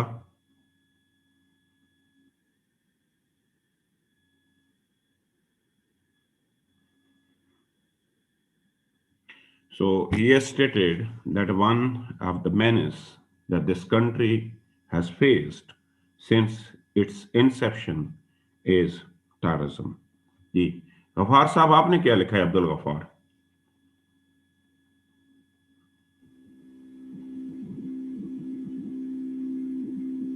मैं गफार आपको सुन रहा हूं, आपने क्या लिखा है? अब्दुल गफार। सॉरी सर, मैं अभी लिख रहा हूँ सर। अच्छा जो लिखा है वो बोल दें। सर अभी मैंने कुछ ही नहीं लिखा, मैं अच्छा सोच रहा था सर। ठीक ठीक मैं सर 1 मिनट में लिख के आपको ठीक सर रेज एंड ठीक है। करता ये सैफुल्लाह आप बताएं आपने क्या लिखा है? सर अभी लिखा नहीं है। अच्छा ठीक है, लिख लें लिख लें। जिन्होंने हैंड रेस किया, ये सिद्रा आपने क्या लिखा है? सर मैंने लिखा है instability in country leads toward declining state. आपने दोबारा बोलें, आपने क्या लिखा? instability in a country leads towards declining state. अच्छा ठीक है। अच्छा अब आते हैं। अच्छा डियर स्टूडेंट, मैंने 3 एग्जांपल सुनी। एक 2 स्टूडेंट ऐसे थे जिन्होंने डायरेक्टली टॉपिक से स्टार्ट कर लिया कि उन्होंने अपने पहले ही सेंटेंस के अंदर उनको जो टॉपिक है उन्होंने उसको हिट किया। फॉर एग्जाम्पल साद ने बताया कि one of the evils that this country is facing since it has been facing since its inception is terrorism. So उन्होंने पहले ही सेंटेंस में जो भी उनका टॉपिक है उसको उन्होंने हिट कर दिया। दूसरे स्टूडेंट ने भी यही किया, लेकिन सिद्रा ने जो सेंटेंस लिखा है, सिद्रा ने उसके अंदर अपने टॉपिक का जिक्र ही नहीं किया है। So she has not mentioned the topic of essay, that is terrorism, in her first sentence. अब जैसे we have 2 school of thoughts. हमारे यहाँ 2 किस्म की ओपिनियन पाई जाती हैं। एक वो है, वो कहते हैं जी आपका जो मैं सपोज मेरा टॉपिक है को education, it's merit and demerits, वो कहते हैं जी आप स्टार्ट यहां से करें कि coeducation is the method of education where both gender used to study together. कुछ कहते हैं नहीं ऐसा नहीं करना, वो कहते हैं जी पहले आप तमहीद बांधो। इस वजह से जब भी वो कोई अपने ऐसे स्टार्ट करते हैं तो उसको किसी कोटेशन से स्टार्ट करते हैं, वर्ड से स्टार्ट करते हैं। तो अब इन 2 क्वेश्चंस पे हम आगे डिबेट करेंगे, क्या पहले ही सेंटेंस में टॉपिक को हिट करना चाहिए या नहीं करना चाहिए। मैं सबसे पहले डियर स्टूडेंट आपको इंट्रोडक्शन पढ़ाता हूं, तो फिर चीजें बड़ी क्लियर हो जाएंगी। बड़े अटेंटिव होकर जरा मेरी बात से। माय डियर स्टूडेंट, जब भी कोई चीज राइटिंग करवाई जाती है ना, तो उसके पीछे चंद एक ऑब्जेक्टिव्स होते हैं। ये नहीं होते हवा में बातें नहीं होती। दुनिया का कोई भी काम है ना, तो उसके पीछे it has few objectives as well. उसके चंद एक ऑब्जेक्टिव्स को होना बहुत जरूरी है। मैं क्या डिफाइन इसको करूंगा? मैंने इसको डिफाइन किया कि an introduction should be like a map. मैंने कहा an introduction should be like a map. यहां पे मैप का मतलब ये है कि आपके ऐसे का 80% आपके इंट्रोडक्शन से रिफ्लेक्ट होना चाहिए। आपके इंट्रोडक्शन को पढ़ के माय डियर स्टूडेंट आपका एग्जामिनर इस नतीजे पे पहुंच सके कि आपने अपने ऐसे के अंदर किस किस किस चीज पे डिस्कशन किया है। मैं ओवरव्यू दे रहा हूं, अभी मैं इंट्रोडक्शन आपको बढ़ा ही नहीं रहा हूं। मैंने सबसे पहली बात की कि your an introduction should be like a map, और इस मैप को फर्दर मैंने क्लैरिफाई किया कि this must convey the complete summary 80%। Dear essay has 4 objectives. I mean introduction. जब भी आपको इंट्रोडक्शन लिखेंगे तो आप इंट्रोडक्शन हैज ऑलवेज 4 ऑब्जेक्टिव्स। हमेशा उसके 4 ऑब्जेक्टिव्स होते हैं। It is always 4 objectives. Dear इसका सबसे पहला ऑब्जेक्टिव ये है कि this is supposed to introduce the topic. इसका पहला काम ही ये है कि ये हमेशा आपका जो भी टॉपिक है, टॉपिक को इंट्रोड्यूस करवाएगा। उर्दू में कहते हैं तमहीद बांधेगा। इंग्लिश में इसके लिए 5 वर्ड हम यूज करते हैं। हमने अक्सर आपने यूज किया होगा को लोग आपको कहते हैं यार फलां ऐसे को हुक बड़ा खूबसूरत करता है। हम इसको हुक भी कहते हैं, हम इसे ओपनिंग स्टेटमेंट भी कहते हैं, हम इसे इंट्रोडक्टरी स्टेटमेंट भी कहते हैं, हम इसे जनरल स्टेटमेंट भी कहते हैं। अब एक बात सबने नोट कर लेनी है, माय डियर फ्रेंड, कभी भी पहले सेंटेंस से टॉपिक को स्टार्ट नहीं किया जा सकता।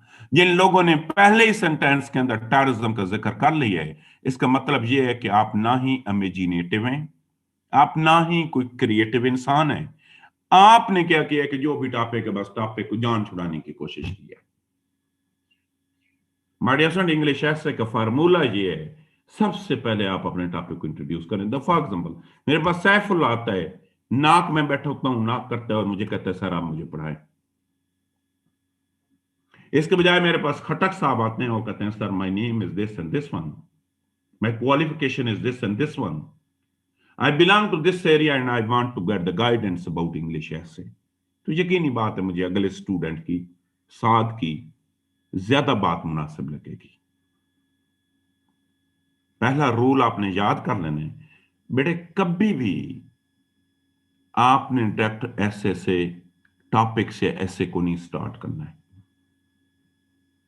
पहले 1 से लेके 3 सेंटेंसेस में आपका जो भी टॉपिक है, टॉपिक को इंट्रोड्यूस करवाना है। इंट्रोड्यूस के मेथड होते हैं वो आगे मैं बताऊंगा। अब सिद्रा अच्छे तरीके से इंट्रोड्यूस कर रही थी, वो इस तरह से इसको नैरो डाउन ले जाती। बड़े हमें उस बंदे की राइटिंग पसंद आती है एग्जामिनर को जो ज्यादा क्रिएटिव होते हैं। दुनिया में भी यही है। दुनिया में आजकल कौन अमीर लोग हैं? वो सारे के सारे वो दुनिया के अमीर लोग हैं जो ज्यादा क्रिएटिव लोग थे। तो किसी ने तो बैठ के व्हाट्सएप बनाया होगा ना, उसने किसी चीज को कॉपी पेस्ट तो नहीं किया। अगर आप कॉपी करेंगे तो कॉपी कभी भी असल को नहीं पहुंच सकती। तो पहली बात यह है, मैं आगे बताता हूं कैसे इंट्रोड्यूस, मैं मेथड बताऊंगा कैसे इंट्रोड्यूस। सबसे पहली बात यह है कि you are supposed to introduce the topic, तमीद बांधनी है। दूसरी बात यह है कि जो आप तमाम कर रहे थे, you are supposed to identify the topic. जैसे कि साद कर रहा था या जैसे कि दूसरे स्टूडेंट ऐशा कर रही थी, आपका जो भी टॉपिक है उसके बाद पहले 3 सेंटेंस के बाद आप सही लिख रहे थे जी, Pakistan has been facing this evil since its inception. Mean कि जो भी टॉपिक है, लेमन टर्म्स में 2 चीजें होती हैं आइडेंटिफाई के अंदर, आपने उसको डिफाइन करना है इन लेमन टर्म्स, बिल्कुल किसी डिक्शनरी की, किसी इंसाइक्लोपीडिया की, और थोड़ा सा उसका हिस्टोरिकल पर्सपेक्टिव बता देना है। तीसरी चीज वो कहता है कि डियर स्टूडेंट उसकी डिटेल्स में जाना है। अब टॉपिक की ना हमेशा दो किस्म की डिटेल्स होती हैं, ये नोट करें बेटे। कुछ टॉपिक ऐसे होते हैं जिनको डिस्क्राइब करना होता है। मसलन मेरा टॉपिक आ जाए higher education in Pakistan ill and remedies, तो मैं डिस्क्राइब करूंगा, मैं दो ही चीजें बताऊंगा। मैं उसके एक इल्स बताऊंगा, एक मैं उसकी रेमेडीज बताऊंगा, और हो सकता है मैं कंसिक्वेंसेस या कोई केस स्टडी ऐड कर दूं। मेरा टॉपिक है meaning and purpose of education, तो मैं डिस्क्राइब एजुकेशन के मीनिंग्स, मैं सबसे पहले एजुकेशन के मीनिंग्स लिखूंगा, फिर मैं उसके पर्पस लिखूंगा। टॉपिक आता है democracy and literacy do not move together, तो मैं अगेन उसकी डिटेल्स बताऊंगा कि कैसे। तो कुछ ऐसे होते हैं यहां पे चीजों की आपने डिटेल्स में जाना। तो मोस्टली डिटेल्स जो होती हैं वो कॉजेज, कंसिक्वेंसेस, सॉल्यूशन की फॉर्म्स में होती हैं, लेकिन कभी ऐसे नहीं भी होता। वो आगे आज ही मैं पढ़ाऊंगा टाइप्स ऑफ ऐसे, तो ये चीजें आपको तब समझ आ जाएंगी। कुछ ऐसे माइडियर ऐसे होते हैं यहां आपने चीजों की कॉजेस, कंसिक्वेंसेस, सॉल्यूशन नहीं बताने होते, बल्कि आपने चीजों से या तो एग्री करना होता है या आपने डिसएग्री करना होता है। देखो ना, फॉर एग्जांपल ऐसे आया इंफॉर्मेशन टेक्नोलॉजी, ब्लेसिंग और कर्स, ओ और का लफ्ज आएगा, तो लाजिम बात है या तो आपकी उसकी ब्लेसिंग्स लिखेंगे या आप उसके कर्स लिखेंगे।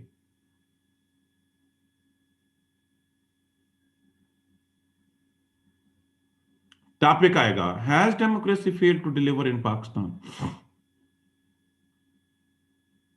अगेन डियर स्टूडेंट, जाओ उससे आप एग्री करेंगे या लाजमी बात है आप उससे डिसएग्री करेंगे, तीसरी तो बात ही नहीं है। तो सराउंडिंग डिटेल्स की जब मैंने बात की है ना, तो दो काम करेंगे आप सराउंडिंग डिटेल्स में। अगर डियर स्टूडेंट डिस्क्रिप्टिव ऐसे, या तो आप समझो आपने डिटेल्स बताओगे, और डियर स्टूडेंट अगर आपने डिटेल्स नहीं बतानी, जब आपने डिटेल्स नहीं बतानी, तो आप उससे या तो एग्री करोगे या आप उससे डिसएग्री करोगे। मैं तमाम चीजों के आगे वजाहत बताता हूं, मैं अभी एक ओवरव्यू आपको दे रहा हूं। तीसरी जो आखिरी रिक्वायरमेंट ऐसे की है इंट्रोडक्शन की, जैसे route the essay toward the final conclusion, कि आपका एसे जो है उसको एक फाइनल लाइन की तरफ ले जाएंगे, उसको उसका क्रक्स बता देंगे। क्रक्स में दो चीजें करेंगे, एक तो आप पूरी की पूरी डिस्कशन को समराइज कर दोगे, और दूसरा आप क्या करोगे कि आप उसका फ्यूचर भी इंडिकेट करोगे कि आगे जाके आपने क्या क्या क्या क्या लिखना है। तो my dear friend, it is always, कितने रिक्वायरमेंट हैं? 4। मैं बड़ी डिटेल में जाता हूं, अभी मुझे 1 मिनट दे दें। मैंने कहा कि बेटे सबसे, अगर इनमें से एक भी आपकी रिक्वायरमेंट या ऑब्जेक्टिव मिसिंग होगा ना, तो आप कैसे ठीक नहीं होगा, आप कैसे ही गलत होगा। नंबर 1 मैंने आपका जो भी टॉपिक है उसको इंट्रोड्यूस करवाना है। नंबर 2 मैंने कहा उसको आइडेंटिफाई करना है। नंबर 3 उसकी सराउंडिंग डिटेल्स बतानी है। और 4th मैंने कहा route the essay towards the final conclusion. ये 4 काम आपने करने हैं। इंट्रोड्यूस कहते हैं तमहीद बांधनी है, आइडेंटिफाई उसकी डिटेल्स बतानी है, सराउंडिंग कंटेक्स्ट या तो कॉजेस, कंसिक्वेंसेस, सॉल्यूशंस बताने हैं, या आपने उससे एग्री डिसएग्री करना है, और आखिरी बात कि आप अपने ऐसे को एक फाइनल लाइन की तरफ मूव लेके चलोगे।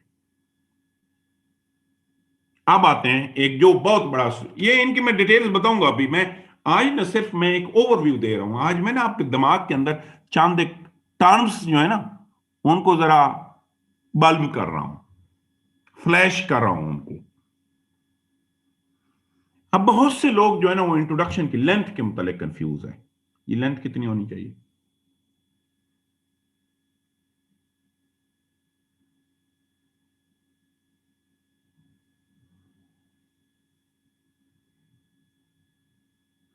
My dear friend, this is always, मैं 1 मिनट पहले क्वेश्चन आपसे पूछता हूं।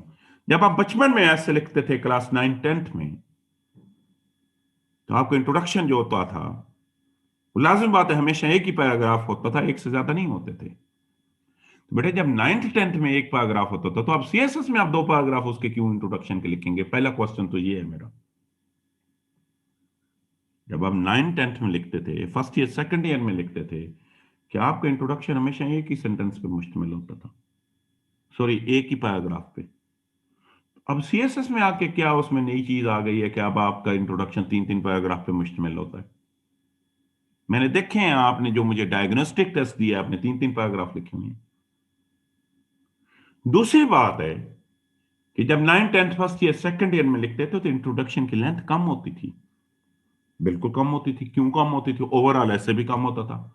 ऐसे की लेंथ मैं बता चुका हूं, टाइम पे डिपेंड करता है। ऐसे 1 घंटे का ऐसे होगा तो उसकी लेंथ और होगी, 25 मिनट का होगा तो और होगी, 4 घंटे का मैक्सिमम वैसे 3 आवर्स का होता है, 3 आवर्स का होगा तो लेंथ और होगी। जैसे जो इसका यूनिवर्सल फॉर्मूला है ना, वो ये है कि this is always consisted on the 10% of your whole essay. अगर ऐसे आपका 20 सेंटेंसेस पे है ना, तो 20 सेंटेंसेस के वर्ड्स की अगर मैं बात करूं ना, तो 20 सेंटेंसेस का होगा तो अप्रोक्सीमेटली आप समझें आपके नंबर ऑफ वर्ड्स जो होंगे वो होंगे को 300 या 400 या 500। तो इंट्रोडक्शन उसका 10% होगा। सीएसएस का ऐसे आपको पता है 3 घंटों का होता है। अप्रोक्सीमेटली उसके अंदर नंबर ऑफ सेंटेंसेस की तादाद जो होती है ना, वो हम कहते हैं 150 से लेके 210 तक होते हैं। और अगर मैं उसमें वर्ड्स की बात करूं ना, 1500 से लेके 2500 अल्फाज आप लिख सकते हैं। तो इंट्रोडक्शन की लेंथ क्या होगी? This is always consisted on 10 to 18 sentences. अगर कम ऐसे है तो आपकी 10 सेंटेंस हो जाएगी, ज्यादा है तो 18 सेंटेंस हो जाएगी। और मैं और इसको आसान करता हूं, अगर I will count this in the form of words, मैं अगर अल्फाज में आपको बताऊं तो अल्फाज में सीएसएस का ऐसे जो है ना, वो हमेशा आप समझें this is always consisted on 190 words को टू 250 वर्ड्स। और आसान कर देते हैं, आप समझें बेटे, आपके इंट्रोडक्शन 200 अल्फाज से लेके 250 अल्फाज तक मुश्तमिल होगा। अगर इसको मैं पेज की फॉर्म में आपको बता दूं तो ये हमेशा 1.5 पेज पे मुश्तमिल होगा। 1.25 भी हो सकते हैं, 2 भी हो सकते हैं, लेकिन आइडिया लेंथ जो है ये 1.5 पेज पे मुश्तमिल होगा। इट हैज ऑलवेज 3, इसके हमेशा 3 पोर्शंस होते हैं। सॉरी, मैं अभी एक चीज छोड़ गया। It must be consisted on 1 continuous paragraph. आप कभी भी आपका जो पैराग्राफ है आप उसको ब्रेक नहीं करेंगे। 2 पैराग्राफ में इंट्रोडक्शन नहीं हो सकता, मुमकिन ही नहीं है 2 में हो। इट मस्ट बी कंसिस्टेड, ये लाजिम है आपके लिए कि 1 पैराग्राफ पे मुश्तमिल होगा। My dear friend, it must convey the complete summary, आपकी डिस्कशन की कंप्लीट समरी को इंडिकेट करेगा।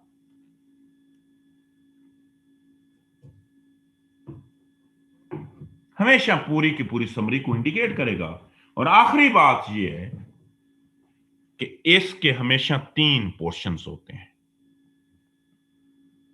हम पहला पोर्शन जो है हम उसे कहते हैं ओपनिंग स्टेटमेंट। कितने सेंटेंसेस होंगे? मैं बिल्कुल आपको मैथ की तरह पढ़ा रहा हूं। ओपनिंग स्टेटमेंट हमेशा 6 सेंटेंसेस पे मुश्तमिल होगी। How many? 6 sentences. Opening statement में डियर स्टूडेंट आपने बेसिकली 2 काम करने होते हैं। ओपनिंग स्टेटमेंट में डियर स्टूडेंट आपका पहला काम यह होगा कि आप टॉपिक को इंट्रोड्यूस करेंगे और दूसरा आप अपने टॉपिक को डिफाइन करेंगे। डिफाइन के 2 मतलब होते हैं, या लेमैन टर्म्स में डिफाइन कर दो या उसका हिस्टोरिकल पर्सपेक्टिव बता दो। इसका दूसरा हिस्सा जो होता है हम उसे कहते हैं supporting sentences. How many sentences? 10 sentences. और इसका काम होता है डियर फ्रेंड कि आप उसकी डिटेल्स बताते हो, या तो उसकी काजेस, कंसीक्वेंसेस, सॉल्यूशन बताओगे अगर डिस्क्रिप्टिव ऐसे है। अगर आर्गुमेंटेटिव ऐसे है तो 3 काम करोगे। आप अपना पॉइंट ऑफ व्यू बताओगे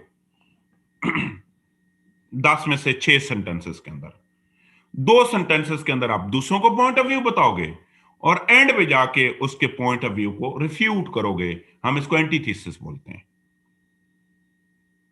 वैसे हम इसको कहते हैं थीसिस, एंटीथीसिस एंड सिंथेसिस। आगे मैं बताता हूं। तो सपोर्टिंग के अंदर क्या करना है, अपनी डिटेल्स बतानी है। तो डिटेल दो किस्म की होती हैं, डिस्क्रिप्टिव ऐसे होगा तो उसकी डिटेल्स और होंगी, आर्गुमेंटेटिव ऐसे होगा तो उसकी डिटेल्स और होंगी। और आखिरी बात क्या है कि जैसे इंट्रोडक्शन का एंड हमेशा आप थीसिस स्टेटमेंट से करोगे। Thesis is crux. थीसिस का बुनियादी काम होता है आपकी पूरी की पूरी डिस्कशन के क्रक्स कन्वे कर देना। क्रक्स दो किस्म के होते हैं। क्रक्स के अंदर बेसिकली बुनियादी तौर पे आपने दो काम करने होते हैं। पहली चीज है आपने अपनी पूरी की पूरी डिस्कशन को समराइज करना होता है, और दूसरी चीज क्या है कि आपने उसके फ्यूचर को भी इंडिकेट करना होता है कि आगे आप जाके क्या करेंगे। ये तो इंट्रोडक्शन के format ideas and this always look like this one. ये देखें ना, again this map has been taken from the book, so that has been recommended by Federal Public Service Commission. ये कमीशन ने ये किताबें, देखो ना, उसने कहा है अगेन 3 हिस्से होंगे। जनरल स्टेटमेंट को अगेन उसने कहा है इंट्रोड्यूस करोगे, एडिशन स्टेटमेंट में उसने कहा डिटेल्स बताओगे, और थीसिस में उसने बताया कि आप क्रक्स लिखोगे, आपका जो भी क्रक्स है वो क्रक्स लिखोगे थीसिस के अंदर। Again we have general statement, we have addition statement and we have thesis statement. ये एक और मैप है टेकन फ्रॉम अनदर बुक, इसको जरा उसने नाम रखा है अब अटेंशन गेटर का। यहां पे एक चीज नोट करें बेटे, वो एक ब्रॉडर लाइन से शुरू कर रहा है, जर्नल से तमीद बांध रहा है, और एंड पे एक स्पेसिफिक लाइन पे उसको आके एंड कर रहा है, क्रक्स दे रहा है। मैं लेता हूं 1 मिनट, मुझे क्वेश्चन लेता हूं। वो कहता है बेटे ये प्लेन नहीं होता, ये हमेशा एक तमीद बांधी जाती है, फिर ऐसा ऐसा ऐसा ऐसा ऐसा ऐसा हम इसे नैरो डाउन करके आखिर पे हम इसका थीसिस मीनिंग पूरी समरी दे देते हैं। अब यहां पे ना उसने, जिसको मैंने ऊपर जनरल स्टेटमेंट बोला था ना, या ओपनिंग, अब उसने इसका नाम रखा है अटेंशन गेटर। एक ही बात है, क्या लिखा है जरा पढ़ें। हमने कहा बिगिन विद द स्टोरी। आप बिल्कुल इंट्रोडक्शन का स्टोरी से भी आगाज कर सकते हो। Begin with the story or concrete illustration that capture your readers attention immediately. तमीद बांधोगे, कनेक्शन में डिटेल्स बताओगे, थीसिस के अंदर आप समराइज कर लोगे। तो डियर स्टूडेंट, हम इंट्रोडक्शन जब लिखते हैं ना तो हम प्लेन लिख देते हैं, मीन कि हम ये हमारा ये तमीद शमीद कोई नहीं होती, हमारा मैप कुछ ऐसे बनता है, ये वाला मैप बनता है। तो ऐसे ऐसे इंट्रोडक्शन लिखा नहीं जाता। मैं क्वेश्चन लेता हूं, फिर देन अगेन इसकी डिटेल। मैंने आपको अभी इंट्रोडक्शन पढ़ाया भी नहीं है बाय द वे, मैं उसकी सिर्फ डिटेल्स बता रहा हूं। जी आमना क्वेश्चन करें, आमना आप क्वेश्चन पूछना चाह रही हैं। सर ये जो थीसिस है ना, इसमें थोड़ी सी कंफ्यूजन है, क्योंकि जैसे आर्गुमेंटेटिव ऐसे है उसका तो समझ आ जाता है कि उसकी क्या, उसमें आपने अपनी टेक देनी है, लेकिन डिस्क्रिप्टिव ऐसे की कैसे थीसिस होगी, जैसे कि बेटा डिस्क्रिप्टिव ये मैं है बता देता हूं, मैंने अभी थीसिस आपको पढ़ाया नहीं है हमने, मैं आगे पढ़ाऊंगा। अभी मैं सिंपल एक लफ्ज में आप बयान कर देता हूं, मैं आगे बताऊंगा, इन दोनों के डिफरेंसेस बताऊंगा, लेकिन क्योंकि अभी आपने क्वेश्चन कर लिया। बेटे जो डिस्क्रिप्टिव का थीसिस होता है ना, उसमें आप अपने प्लान से इंडिकेट करते हो। क्या करते हो? प्लान्स। आपके जो भी प्लान्स हैं अपने अपने प्लान्स को इंडिकेट करते हो, ठीक है।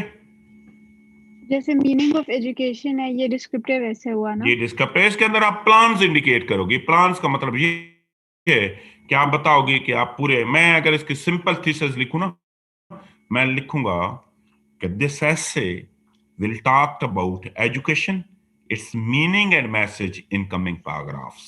ये मेरी थीसिस बन गई। जी सिद्रा आप बताओ। मैं आमना आगे बताऊंगा, मैंने सिर्फ थीसिस का नाम लिया, मैंने पढ़ाई नहीं है आपको अभी थीसिस। ये सिद्रा। सर आपने कहा कि 6 सेंटेंसेस में अपना पॉइंट ऑफ व्यू देना है और 2 में दूसरों का, तो सर फिर आगे बॉडी पैराग्राफ भी उसके 2 बनेंगे दूसरों के पॉइंट ऑफ व्यू? बिल्कुल बनेंगे, दूसरों के पॉइंट ऑफ व्यू बनेंगे और फिर उनको रिफ्यूट किया जाएगा, मीन कि उसको एंटीथेसिस किया जाएगा। बिल्कुल बनेंगे। देखो एक मिनट सिद्रा, हम दूसरों को point of view, we are not suppose to give the other point of view for the sake of others. जी हम दूसरों को पॉइंट ऑफ व्यू इस वजह से देते हैं, दूसरों को बेसिकली वीक पॉइंट देते हैं, इस वजह से देते हैं कि एग्जामिनर को ये फील आए, इससे पता दोनों बातों का है, और इससे ये भी पता है कि किसी की बात को रिजेक्ट कैसे किया जाता है। ठीक है सर, उसको फिर स्टार्ट में लिखेंगे या दरमियान में जाके लिखेंगे? एंड पे मतलब लिखेंगे। end पे, ठीक है। जी हनान आप बताओ। सर ये जो ओपनिंग स्टेटमेंट होती है इसमें हमें 3 बातों का ख्याल रखना है कि पहले सेंटेंस में कभी भी टॉपिक ना लिखा हो सर, और दूसरी बात ये कि 1 to 3 सेंटेंसेस में तमहीद बांधनी है, और सर ये कि इन्हीं ओपनिंग स्टेटमेंट्स में हमने लेमैन टर्म्स में अपने टॉपिक को आइडेंटिफाई करना है, ऐसा ही है सर? बेटे 3 सेंटेंसेस के बाद उसके बाद सर आइडेंटिफाई करना है। जी, पहले यानी- इंट्रोड्यूस करवाना है, बाद में आइडेंटिफाई करना है। नहीं सर, आइडेंटिफिकेशन वाला काम सपोर्टिंग स्टेटमेंट में आएगा। नहीं, सपोर्टिंग में नहीं आएगा, वो ओपनिंग में आएगा। ओपनिंग को 2 हिस्सों में डिवाइड करते हैं। कितने हिस्सों में? 2 में। पहले 3, टोटल 6 हैं ना। ये लाजिम नहीं है 6, ये 4 भी हो सकते हैं, ये 7 भी हो सकते हैं। पहले 1 से 3 सेंटेंसेस में आप इंट्रोड्यूस करोगे जी सर।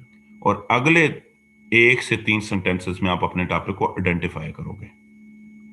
ठीक है सर, ठीक है, थैंक यू। फैज आप बताएं।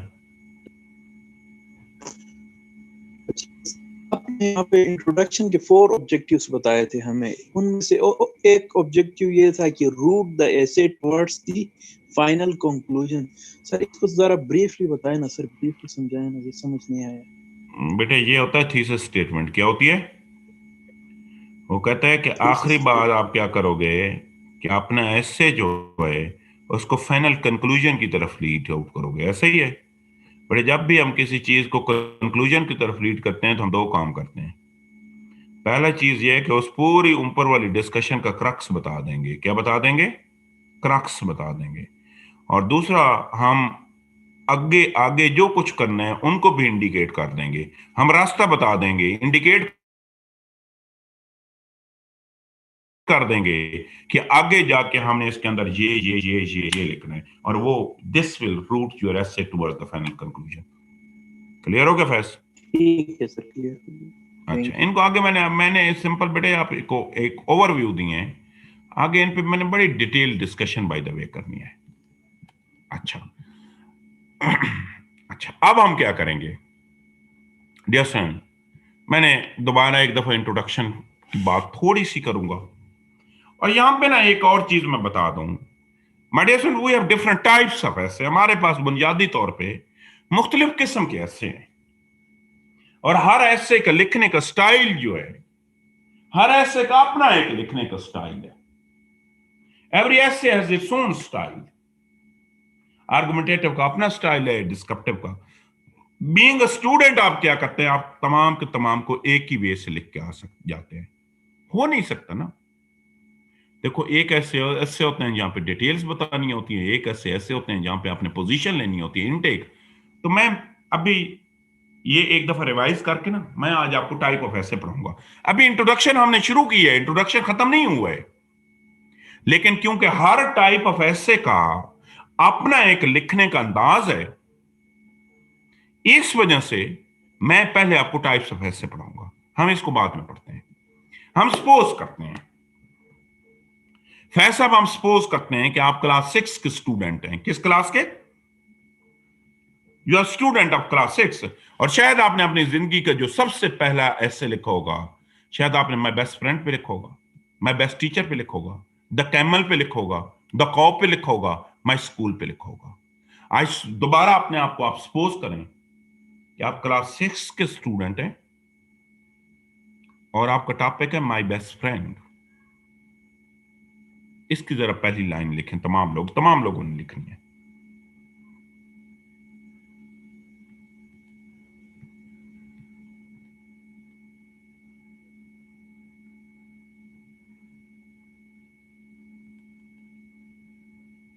और सब ने, आपका टॉपिक ऑफ ऐसे है माई बेस्ट फ्रेंड, और इसकी आपने तमाम लोगों ने पहली लाइन लिखनी है।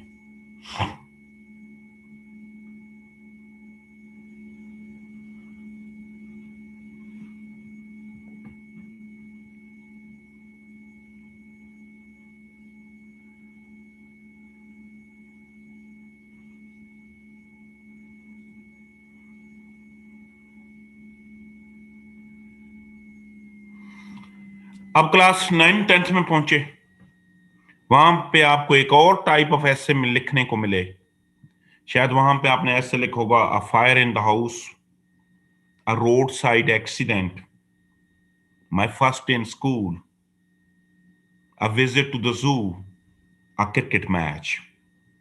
जरा इसकी पहली लाइन लिखें, my first day in school की पहली लाइन लिखें तमाम लोग।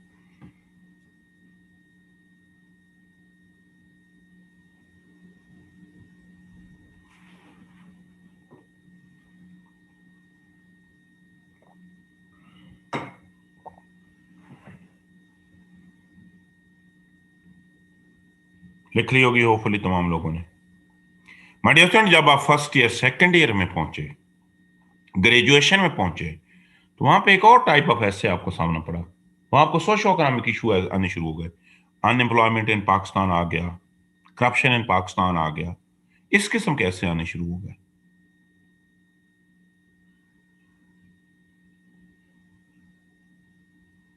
इस पे जरा लिखें।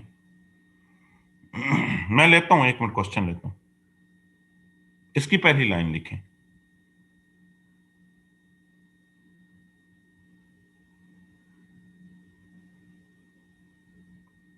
आप समझिए, आप फर्स्ट ईयर के स्टूडेंट हैं और आपका टैप ऐसे आ गया अनएम्प्लॉयमेंट पाकिस्तान, इसकी पहली जरा लाइन लिखें।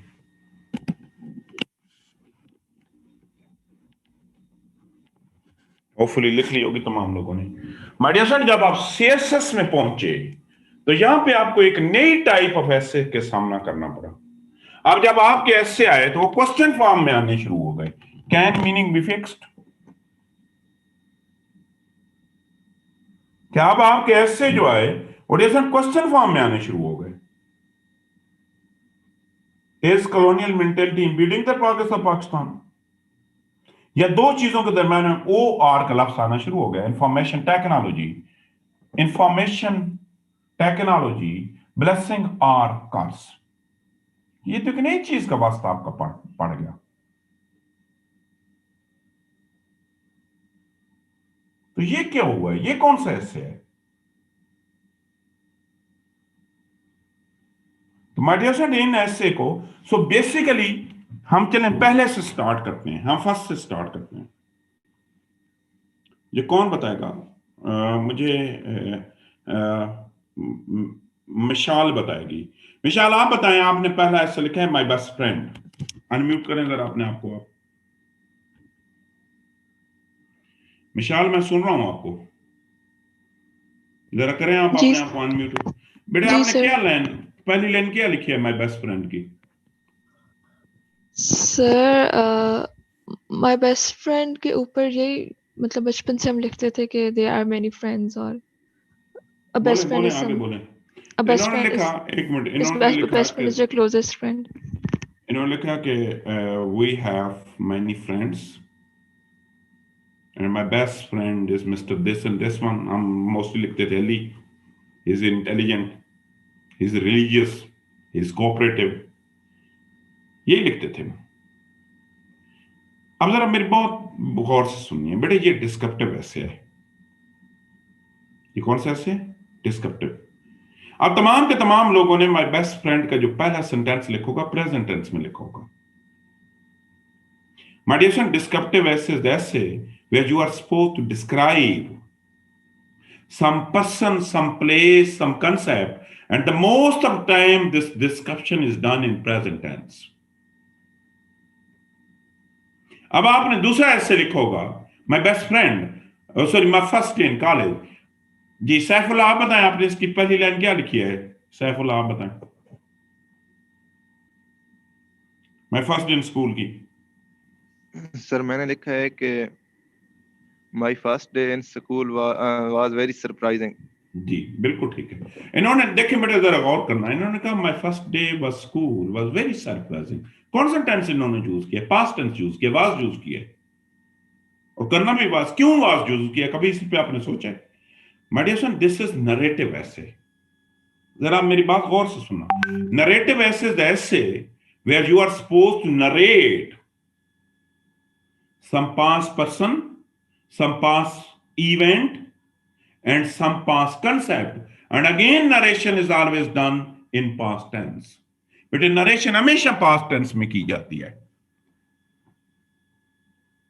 अब जब भी नरेटिव ऐसे लिखोगे, वो चाहे क्रिकेट मैच लिखो और विजिट टू द जू लिखो, again you are suppose to do the narration. आगे आते हैं, next essay unemployment in Pakistan.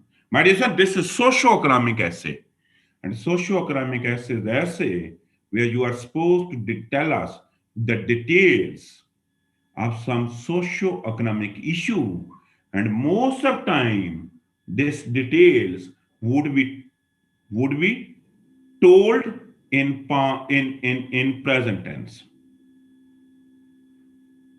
आखिरी है आर्गुमेंटेटिव। डियर सर, आप डिटेल्स नहीं बताओगे, कैन मीनिंग फिक्स, डिटेल बता सकते हो, नहीं बताओगे। इस ऐसे के अंदर या आप टॉपिक से एग्री करोगे या आप टॉपिक से डिसएग्री करोगे।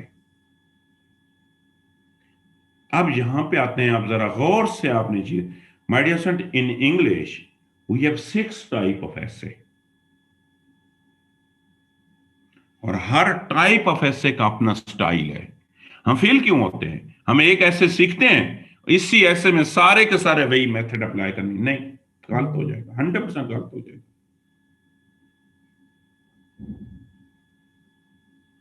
100% हो जाएगी गलत।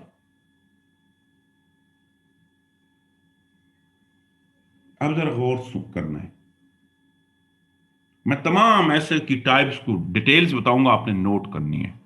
डिस्क्रिप्टिव ऐसे, माय डियर सन, डिस्क्रिप्टिव ऐसे इज द ऐसे where you are supposed to tell us the details of your essay other than causes consequences solution। इसकी causes consequences solution डिटेल नहीं होंगी, कोई और होंगी डिटेल्स। फॉर एग्जाम्पल टॉपिक आता है को education, it's merit and demerits, तो डिटेल्स बता रहे हो ना, डिटेल्स क्या बता रहे हो, उसके मेरिट्स बता रहे हो, उसके डीमेरिट्स बता रहे हो।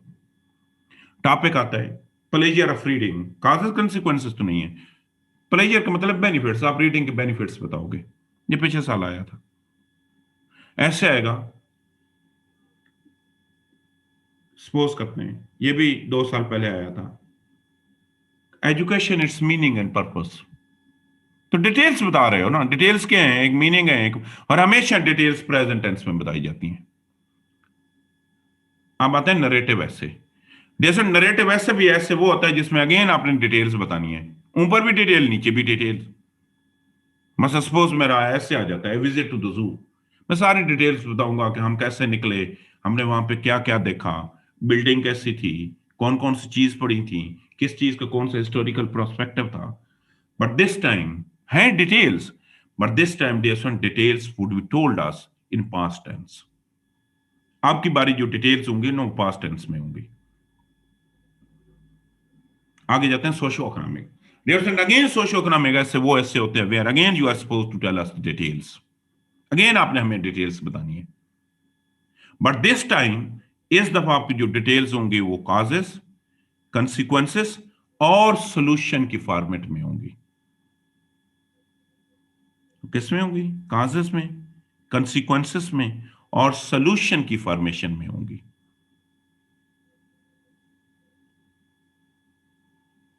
होंगी again details, but this time this details would be in the form of causes, consequences and solutions।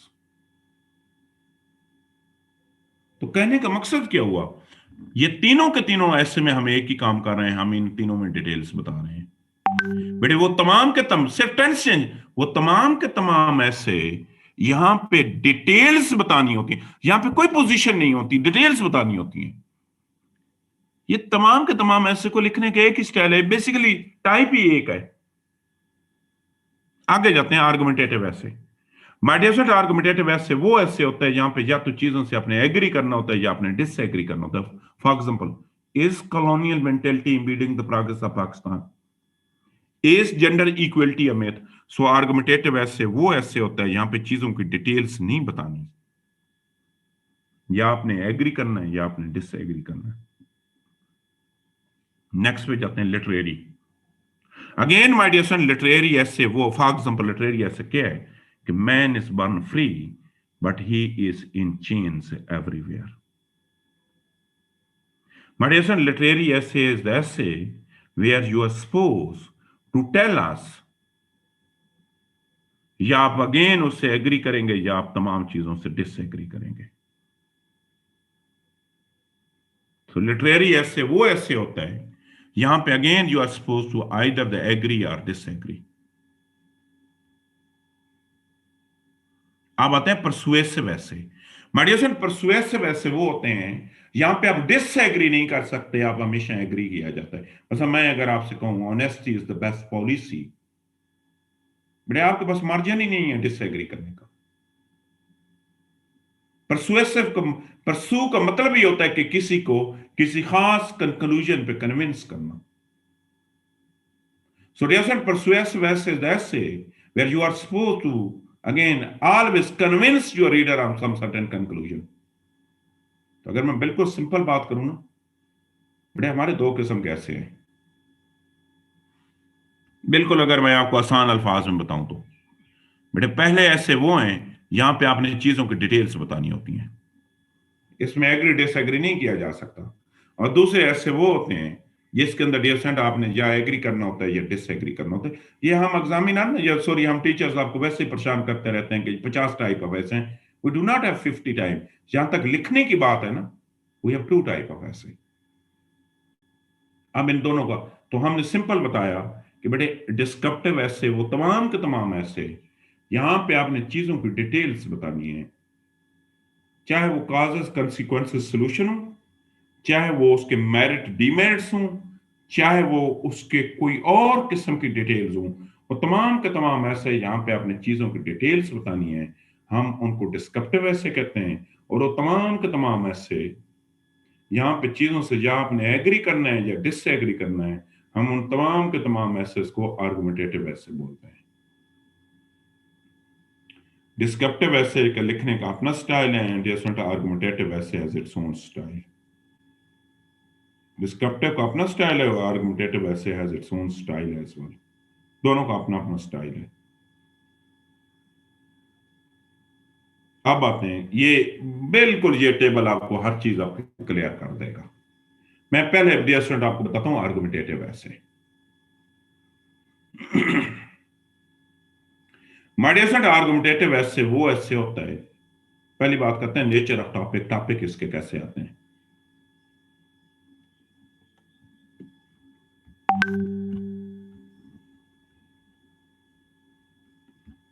मुझे 1 मिनट दें।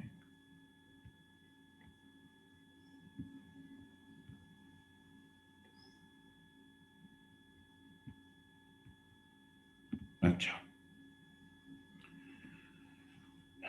आर्गुमेंटेटिव ऐसे में डियर सर सबसे पहली बात यह है कि वो कहता है कि कुछ स्टेटमेंट आएगी। क्या आएगी?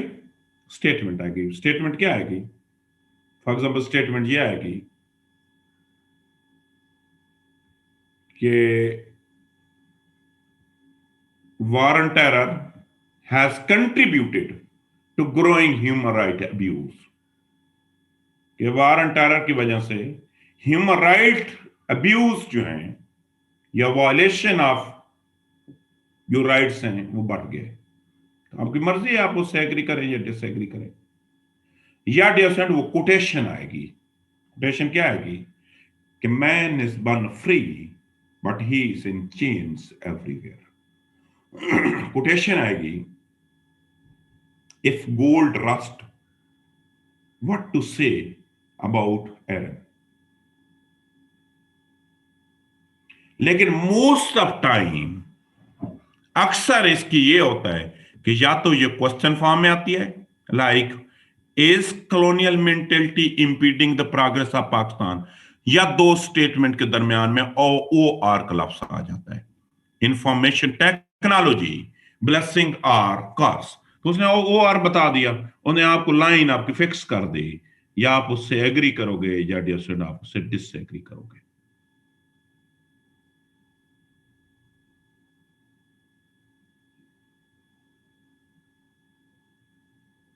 ठीक है,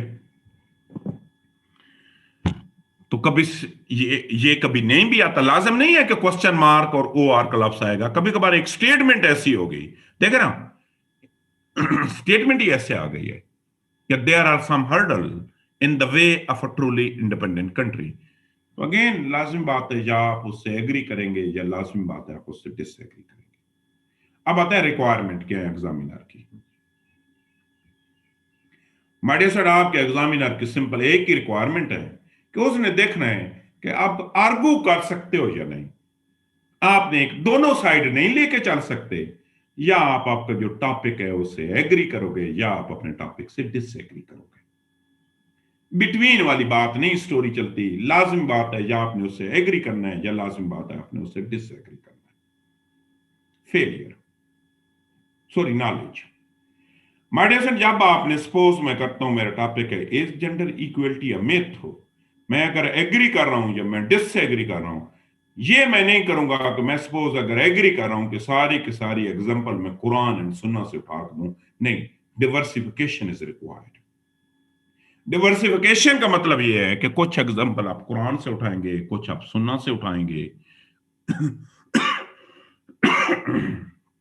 कुछ आप फिलॉसफी से उठाएंगे, कुछ आप एग्जांपल लिटरेचर से लेंगे, कुछ एग्जांपल आप स्पोर्ट्स से लेंगे। So diversification is required. Failure, my dear friend, argumentative essay में 90% लोग फेल हो जाते हैं। उसकी रीजन है, उसके दो वजूहात हैं। पहली उसकी वजह यह है कि आर्गुमेंटेटिव ऐसे वो लोग लिख सकते हैं जिनकी लैंग्वेज पे बहुत ज्यादा कमांड हो। क्यों? क्योंकि इसमें बड़े लंबे लंबे सेंटेंसेस लिखने पड़ते हैं। और दूसरी बात है, वो कैंडिडेट लिख सकते हैं जिनके पास जिनकी रीडिंग हैबिट बहुत एक्स्ट्रा ऑर्डिनरी हो, जिनकी बहुत एक्स्ट्रा ऑर्डिनरी रीडिंग हैबिट हो, वो लिख सकते हैं। तो तीसरी बात यह है कि डियर फ्रेंड, कभी कभार इसमें लक का फैक्टर भी आ जाता है। लक का फैक्टर यह है कि कुछ इसमें टॉपिक जो होते हैं वो बड़े कंट्रोवर्शियल किस्म के टॉपिक होते हैं। बस देखो ना, एक सपोज करते हैं, ऐसे कभी कभार आ जाता है कि Islam is a religion of peace. आजकल आपने सुना होगा फ्रांस वर्सेस तुर्की की, एक प्रेसिडेंट फ्रांस ने एक स्टेटमेंट दी है, उस पर तुर्की के प्रेसिडेंट ने भी स्टेटमेंट है। आजकल पाकिस्तान में भी उस पर डिबेट चल रही है। टॉपिक आ जाता है Islam is a religion of peace. मेरे जैसा तो एग्जामिनर होगा, तो बेटे आप अगर लिखेंगे नो पे जाओगे ना, आप कितने भी खूबसूरत आर्गुमेंट्स दे दें, मैं कम से कम आपको पास नहीं करूंगा। मैं आपकी सारी आर्गुमेंट्स को काटूंगा, उसके साथ एक लफ्ज लिखूंगा IR। IR stand for irrelevant. बेटे कभी कभार मैं इसकी मिसाल देता हूं, हमारे एक दोस्त हैं, जीआर कॉलम 2010 था, उन्होंने CSS में अपीयर हुए। आपको पता है CSS का रिटर्न हो जाता है फरवरी में, अगस्त में या अक्टूबर में रिजल्ट आ जाता है। जैसे कि अभी तक आपको पता है नहीं रिजल्ट आया है। उसके बाद इंटरव्यू होते हैं, लेकिन अगले साल के पेपर इंटरव्यू से पहले हो जाते हैं। तो उसने अगले पेपर भी दे दिए, अभी रिजल्ट फाइनल नहीं आया था। आर्गुमेंटेटिव ऐसे लिखा, रिटर्न पास कर लिया, इंटरव्यू दिया, क्योंकि इंटरव्यू की तैयारी दे रहा था, तो अगले साल का 2011 का भी पेपर दे दिया। जब CSS का रिजल्ट आया तो 2010 के अंदर उसने टॉप कर लिया, और इंग्लिश ऐसे में उनके नंबर आए कोई अप्रोक्सीमेटली 81। तो जब अगले 2011 का रिजल्ट आया तो वो इंग्लिश ऐसे में फेल हो गए। हालांकि उनका पहली दफा भी आर्गुमेंटेटिव ऐसे था, दूसरी दफा भी आर्गुमेंटेटिव ऐसे था। पहली दफा वो खुशकिस्मत थे कि उनकी जो आर्गुमेंट्स थी एग्जामिनर की भी वही आर्गुमेंट्स थी, तो अगले दफा उसकी और एग्जामिनर की आर्गुमेंट्स मैच नहीं की। बट ये पाकिस्तान में नहीं है, ये दुनिया के किसी भी कोने में। आपको पता है मगरब का एक कंसेप्ट है जिसको वो कहते हैं व्हाइट मैन बर्डन। वो कहते हैं जी हम तहजीब याफ्ता हैं, दुनिया की तमाम के तमाम कौमें जो हैं वो तहजीब याफ्ता नहीं है, तो हम पे अल्लाह पाक ने फर्ज कर दिया कि सबको तहजीब याफ्ता कर दो। उनके नजदीक तहजीब क्या है?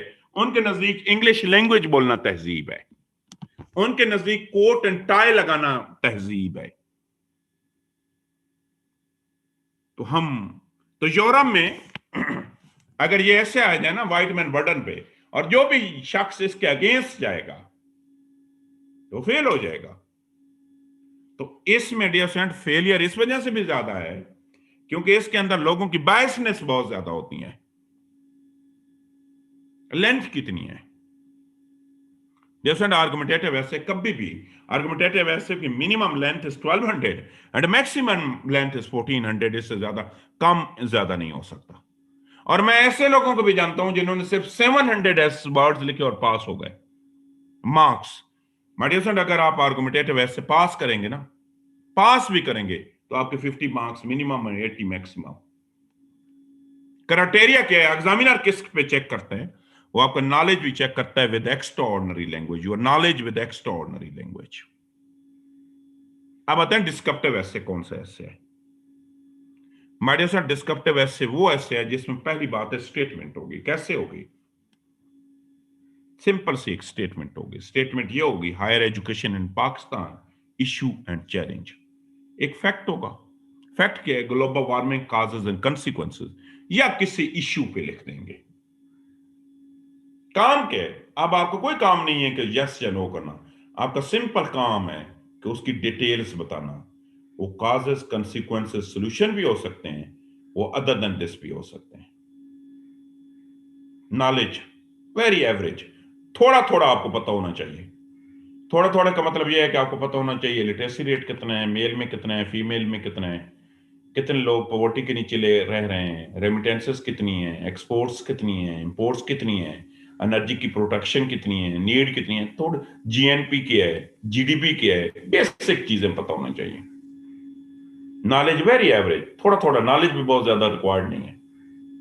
फेलियर, ज्यादा लोग फेल नहीं होते। इसके अंदर सिर्फ वो लोग फेल होते हैं जिन्हें लिखना नहीं आता, जिनकी अंग्रेजी ठीक नहीं है।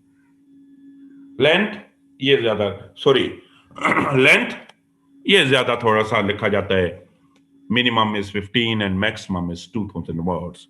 मार्क्स बड़े इसमें 99% वो लोग होंगे जिनके 40 नंबर आएंगे। और आप एक और ट्रेंड देख लें, बड़े सीएसएस के जो टॉपर होते हैं उनके हमेशा एस में 40 नंबर आते हैं। 40 से ज्यादा नहीं, उनके 40 और 50 के दरमियान में आते हैं। क्यों?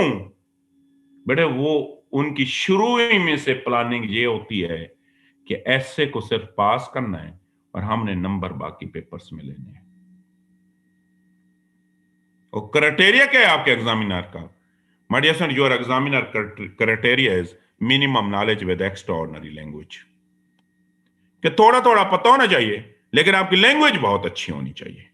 ये इन दोनों, और अगेन माय डियर फ्रेंड, इन दोनों को लिखने का स्टाइल, इन दोनों को एक मुकम्मल तौर पे लिखने का स्टाइल एक दूसरे से डिफरेंट है। आर्गुमेंटेटिव ऐसे का अपना इंट्रोडक्शन होता है, डिस्क्रिप्टिव ऐसे का अपना इंट्रोडक्शन होता है। उन दोनों को लिखने का अंदाज मुख्तलिफ है, क्योंकि लाजिम बात है ना, एक में चीजें अपने डिटेल्स, वो मैंने आपको जो इंट्रोडक्शन की आज बातें बताई है ना, वो एक जनरल बातें हैं। जनरल बातें हमेशा सेम रहती हैं, लेकिन इन दोनों की जो एक्चुअल ट्रीटमेंट है वो मुख्तलिफ है। ठीक हो गया? हम कल यहां से आगे स्टार्ट करेंगे। अगर आपके क्वेश्चंस है तो आप हैंड रेस करें, क्वेश्चन कर लें। कल इंशाल्लाह हम यहां से, कल हम और बड़ी अच्छी डिबेट करेंगे। कल आपके एक मैं होमवर्क दे रहा हूं। आपने कल 2020 का पेपर निकालना है सीएसएस का, और 2020 का पेपर निकाल के आपने मुझे बताना है कि सर इनमें से कौन से आर्गुमेंटेटिव ऐसे हैं और कौन से डिस्क्रिप्टिव ऐसे हैं। 2020 का आपने पेपर निकालना है, और 2020 के पेपर को आपने मुझे आके बताना है। हम इधर ही उसको पहले डिस्कस करेंगे कि कौन सा आर्गुमेंटेटिव ऐसे और कौन सा डिस्क्रिप्टिव ऐसे है। गालिबन क्वेश्चन नहीं है किसी का, सॉरी राशिद का है। जी राशिद, राशिद मैं सुन रहा हूं आपको। जी फैज आप बताएं। सर मेरा जो क्वेश्चन था इस ऐसे के मुताबिक नहीं है सर, सॉरी, मुझे कंपोजिशन का पूछना था।